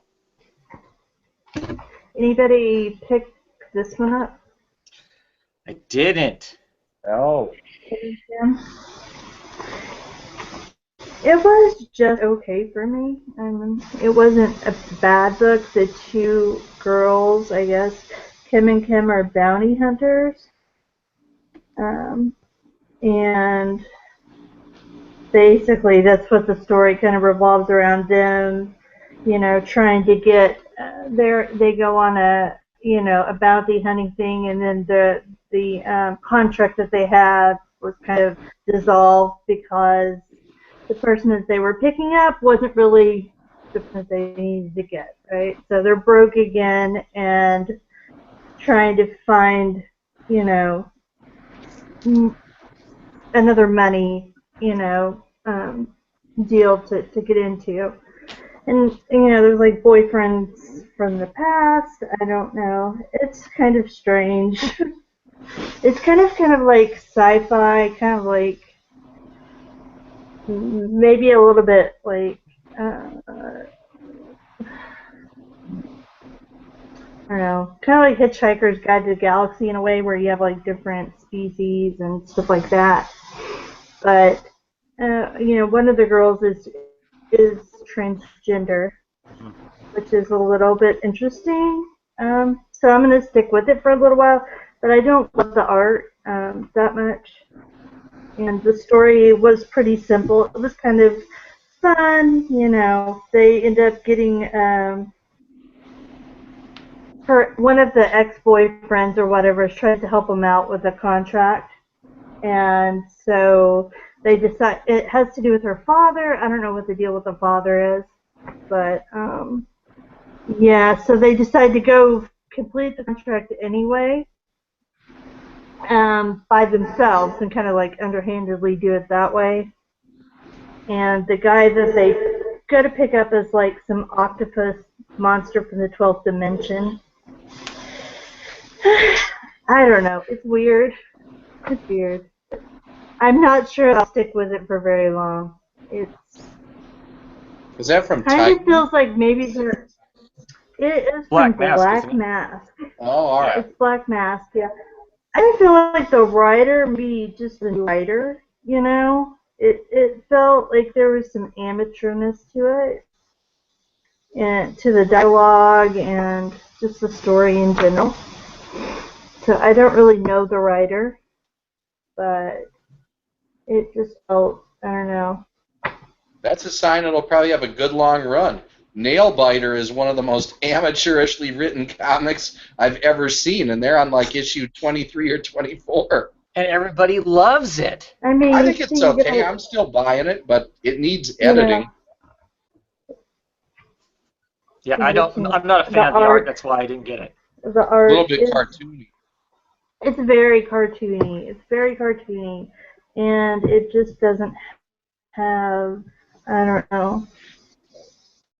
It seemed kind of like just superficial. I don't know. There wasn't a lot of depth to it for me. So that's my take on Kim and Kim. I kind of wish I had gotten maybe Jade Street instead. I decided, but was it bad? I didn't care for it at all. I haven't read, like, I didn't have time to read. There was a little bit at the end of the book. There were Right. Because in Tomorrow's Ashes and in the back of the Jade Street issue is about 5 pages of Kim and Kim. Okay, yeah, I don't know. I would like to read a cool transgendered character, but I don't think that that's the book for me to do that. Yeah, and that's actually written by a transgender woman also. I didn't know that, so that's cool. Yeah. You might be glad you have it. 4Kids #1 is already going for $25. Yeah, I guess if I'm into selling my books, which I don't typically do, so. Wow. Yeah. Okay. I don't know. Yeah, the whole speculator thing, right? I don't know. Yeah, I don't do anything like I don't think I've ever sold a book, so I wouldn't know what to do. Yeah. Well, so few comics go up in value anymore. It's interesting to note which ones do. Yeah. Mm. Red Stray Bullets, issue 16 of Sunshine and Roses. Still really love the book. It was so good of this issue. It's just, just seeing these bits and slices of how things came to transpire. So, because if you've read like the original run of the books, got the omnibus that's out there right now or whatever, you get a sense of where the story ultimately goes to. And you wouldn't think, knowing the ending of things, that so much of this other stuff would necessarily matter, but it's all still so brilliantly done. Just the interaction between these people, the train wreck of their lives. It's so awful to talk about how much fun it is to read about horrible stuff that happens to these people, but it is. It really is. I mean, this issue alone, you get this, the gang of four that are currently grouped together. They're renting a cheap hotel in this little town off the interstate, and the guy who's running the hotel clearly has his own issues, his own backstory of abuse and of crying wolf on top of actually having been abused. So clearly he has a history with the police department where people just don't believe him because he's faked that there was things happening that weren't, but he actually in reality was seemingly sexually abused, it seems like, at some point at the hands of a doctor. By the end of this issue, he gets wrecked. He ends up getting shot and whatnot, and the people are trying to save him, and they decide they're going to take him to this doctor who works out of his house, and the doctor is the doctor that abused him. It's like, oh my God, could it get any worse? I mean, I'm sure he's probably... The way he weaves the story, it's like, I don't see it coming. I totally didn't see that coming, and when it happens, you're just like, oh my God, that's so great, but horrible. Right. Yeah. And just about every issue is like that, and it's like that story-wide. The whole thing is just this brilliantly somehow, how he has this whole thing plotted out. He must have some master whiteboard someplace that has all of these lines and spider webs of how this stuff is all interlaced, and it's brilliant. I love it all the time. I mean, black and white comic, I have no issues of paying $4 for it because it never fails. It never fails. Just always. So, and just all the ridiculous stuff. You got two people. One guy's got a bullet wound. Other guy's hand is so mauled and broken it's sticking in multiple directions and whatnot. They're taking cocaine to ease the pain of it, and of course, as soon as they take enough cocaine, then they're loopy, and I don't know. It's just, like I said. Yeah, it's good. It's just a good time. I love that book. Yeah. Book that's not so good that I would never recommend anybody read, The Discipline. This is issue number 5. I still really like the artwork in it. It's visually the design of the characters, the way they are on the page, all of that stuff is interesting. The plot of the story is a mess. This kind of ties back into Caesar and Cleopatra kind of stuff that just doesn't seem to really, I don't know that it matters. I mean, I think there's one more issue, and then the first arc is done, I believe. I thought this was the end of it, but I think it's next issue. I will stupidly probably keep picking it up in some sense because it's Peter Milligan. I always like to see exactly where he thinks he's going to take something.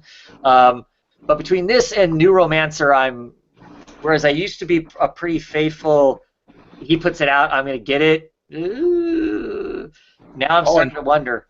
Terminal Hero was another misstep from him in the last year or two as well. Yeah. So bummer that he's moving into this. You know, him being one of the kind of the first people to kind of start this whole, you know, renaissance of the Vertigo books, and then moves us into this sort of stuff. You know, with his doing Changing Man was the beginning of kind of some of that stuff. Now is in an era where he could really reap the benefits of being able to do what he wants to do. Maybe he shouldn't be doing what he wants to do. I don't know. But I mean, the Neuromancer had solid editors on it, and it was not good.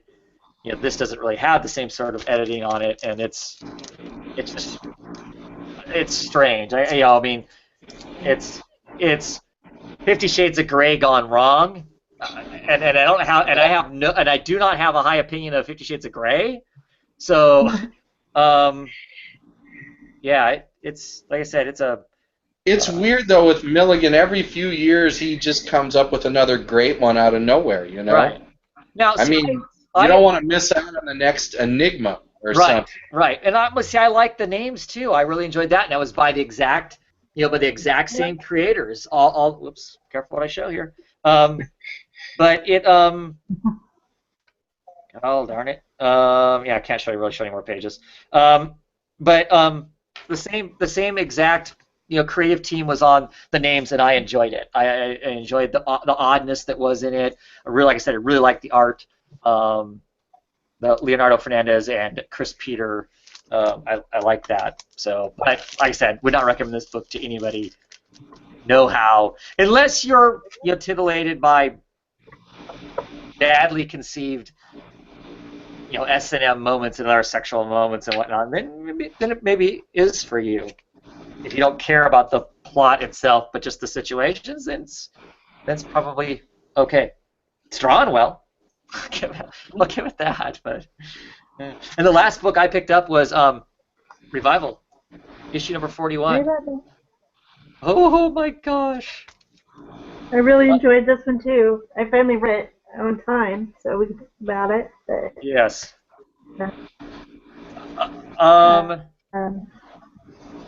The way this thing ends. Holy cats.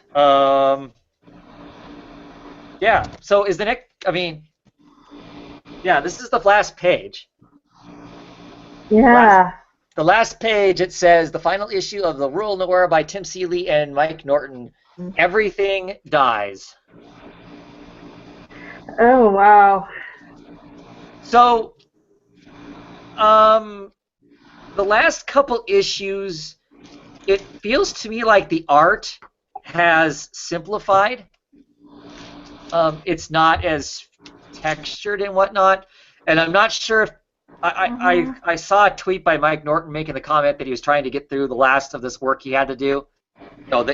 He was just he was already done mentally, but he wasn't done physically with what he had, and I don't know if it was this book.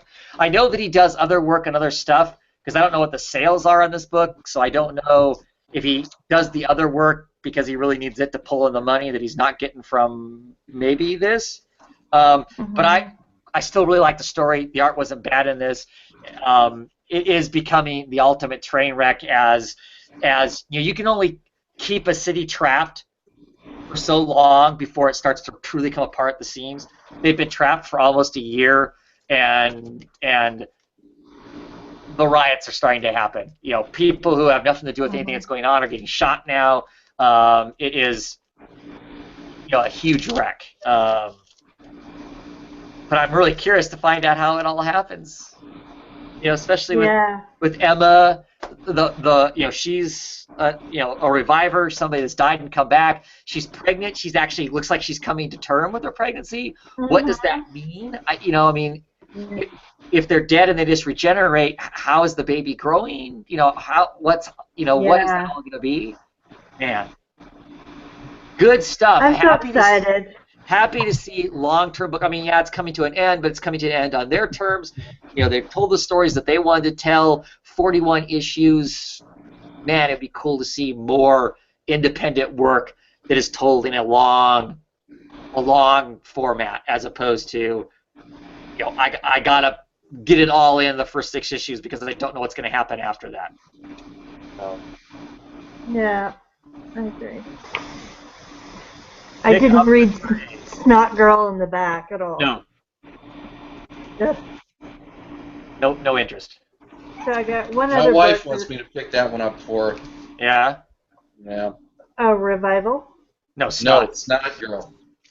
Oh, Snot Girl. Okay. Mhm. Anybody give this One one a other shot? book. Oh, Oh, go ahead. I want to. I thought about it. Go ahead. You I want to hear first. about that book. Oh, all right. I'll make it I don't have quick. a lot to say about it. Go ahead. Okay. No, I'm going to insist. You go ahead. Okay, Jen. Okay, Jen, Yeah. let's talk. Okay, I'm going. I'm not going to say a lot about this book. Jackpot. It's kind of like I saw someone describe it as like Ocean's 11 meets The Matrix. It's really weird in this issue, and it was hard to follow. I'm probably going to have to read it again to really understand what was going on in this issue. But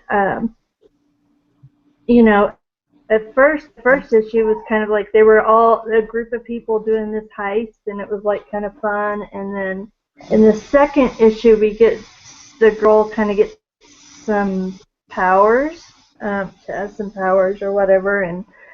But I really enjoyed the second issue. This issue, I really had no clue what was going on a lot of the time in this issue. So hopefully, after I reread it, I'm gonna enjoy it more. So I don't know. So that's issue 3, right? Is that written by Ray Fox? Yeah, it is. It is. Yeah. I don't know. It's just really weird. There was like I said, it's kind of like Matrixy. Like things kept changing, and there was like stuff from the past. There was stuff from now. There was just weird. So Ray Fox is trying to take his intersect concept that didn't grab hold and use bits and pieces of it in the next story that he's doing. It sounds like. Maybe because I didn't read Intersect. So and you don't I want know.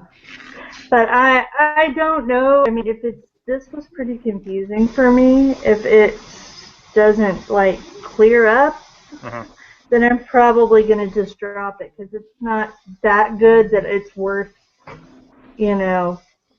trying to figure it out all the time. Right, and it's a $4 book, right? It's a $3.99 book. It is. I think so.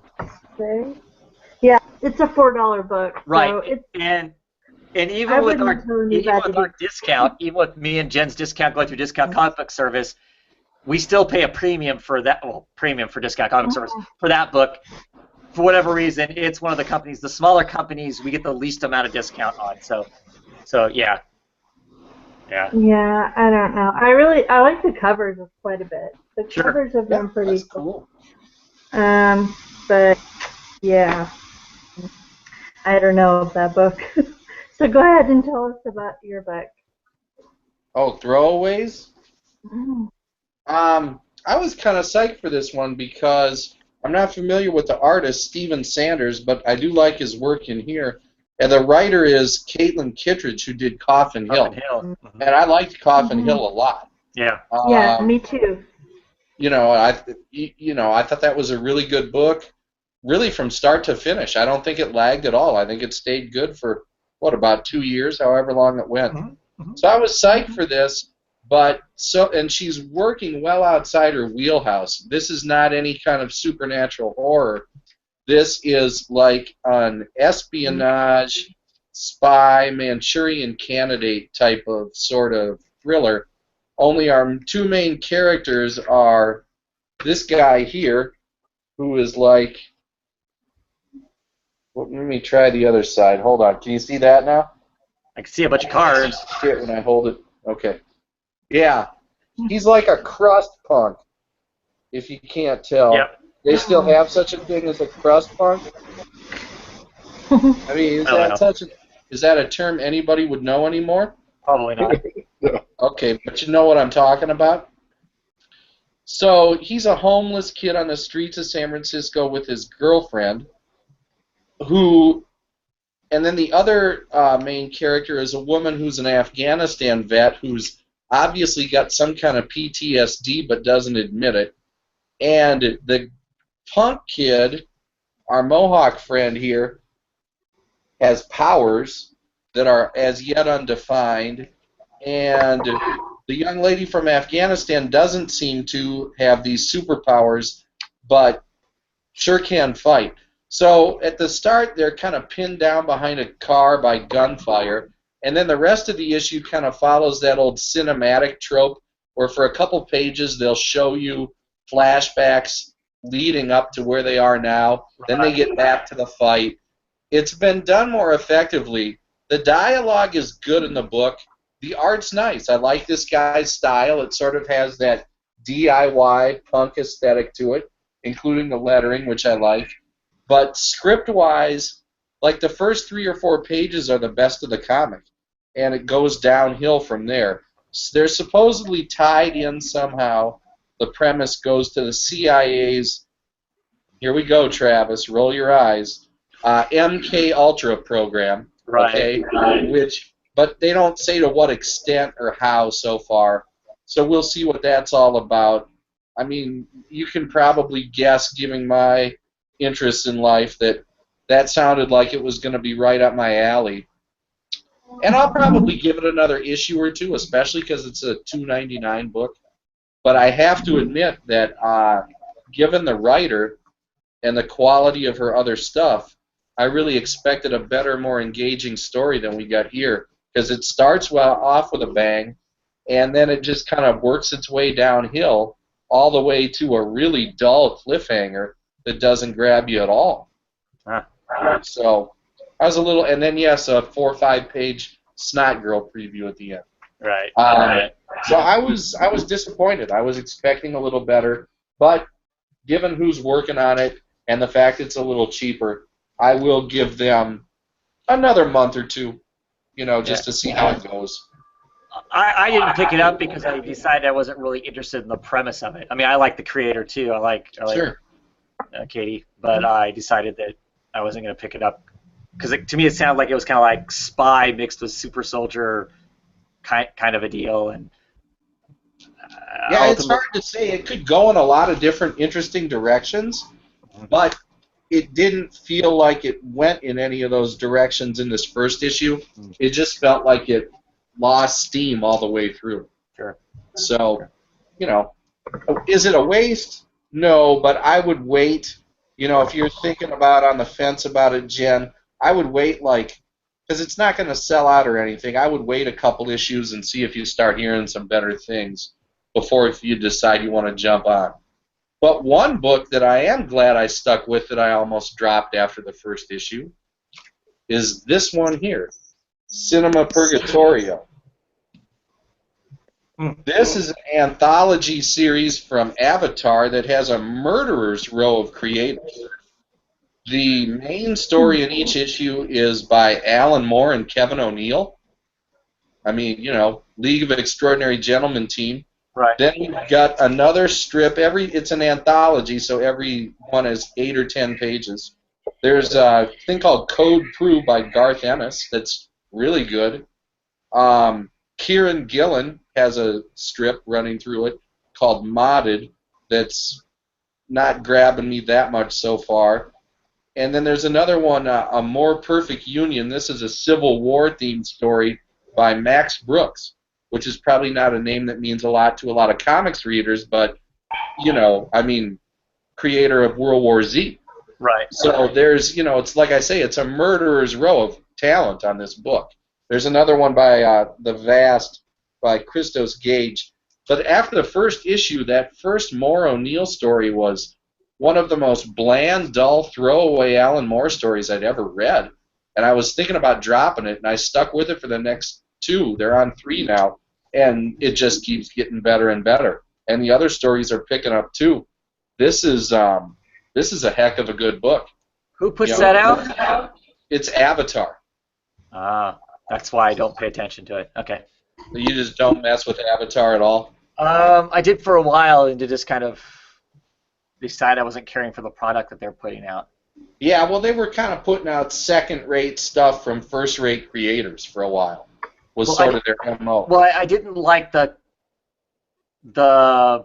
bunch of the art that was being produced on the books. Uh-huh. It seemed like it was a bunch of Eastern South European. American guys mostly. Is it South American? I always thought it was Eastern European.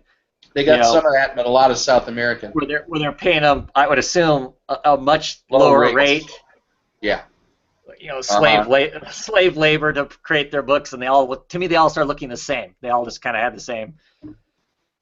Yeah, but that's been a lot of. I mean, that's been a lot of years. That was back when Black Summer and Dr. Sleepless and stuff like that was being put out. So. Well, I always thought of them as like a clearinghouse for like sort of second and third rate ideas from top creators, but things have seemed to be changing over there lately. I mean, they've got Garth Ennis's Cross thing has taken off big in recent years. Right. And then, of course, with Providence, that's, probably the biggest Moore project in a decade. So, they're landing some good stuff. And this was just one that I was, like I said, after that first issue, I was like, But I stuck with it, and I'm glad I did because it just keeps getting better all the time. And I guess Kieran Gillen has got a new sci-fi series out with him, too, that I'm going to need to take a look at. All right. Cool. That's been going for a few months. I believe it's called Mercury Heat. Yeah, I haven't looked into it, but I'm going to have to check that out. So that's one. I mean, if you need, it's nice because we don't really have any good anthology series right now. Right. Oh, definitely. Yeah. It's been a while. So if you're looking for a good anthology, I would recommend that. And it's in the old Dark Knight format, the square-bound type of format. Cool. With like, I think it's 64 pages or something, $6. You get plenty of comic for your money. Awesome. Sounds good. Alrighty then. We done? I think we're done. I'm all out of books. I'm out of books too. Any other ones you're dying to talk about, Ryan? No, I've bored you guys enough. No, that hasn't bored me at all. But it is getting long. I think I should draw Mike's attention to this one. Mike, have you been doing Dreaming Eagles? No, I'm going to probably pick that one in trade because I'm getting the other one that he's doing. Okay, Johnny Red. Sixth and final issue was this past week, and it really wrapped up nicely. I think you're going to dig it a lot. Thank you. Yeah, thanks for reminding me about that one, though.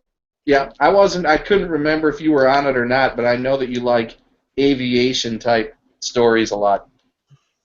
Or at least I seem to remember you did. Johnny Eagle, yeah, Johnny Eagle. Johnny Red, I just picked it up out of the blue, and that one's been terrific. And then, of course, that one's been advertised in the Johnny, so. Mm-hmm. All right, I got a couple others, but nothing I need to talk about. I can't believe I got more books than you in a week, Travis. I know. I know. What's up? I'm clearly slacking. That must be what it is, right? So make up for it next week. I would guess, but who knows? Yeah. Who knows? Anyway, thank you guys for coming on, and those of you that stuck with us, those in the audience that may have stuck with us, appreciate you being here. Lots of people in the comments section and whatnot. Always appreciate that. Thank you to the guests that were on that had to bow out for one reason or another because it was a long show tonight. We may have tipped the scales on the longest show this week. We'll have to look at the numbers and actually see. But always enjoyable. Always love to get to talk about my books. And I got to talk about books that normally I don't get to talk with you guys about books on here because people had read those, so that was cool.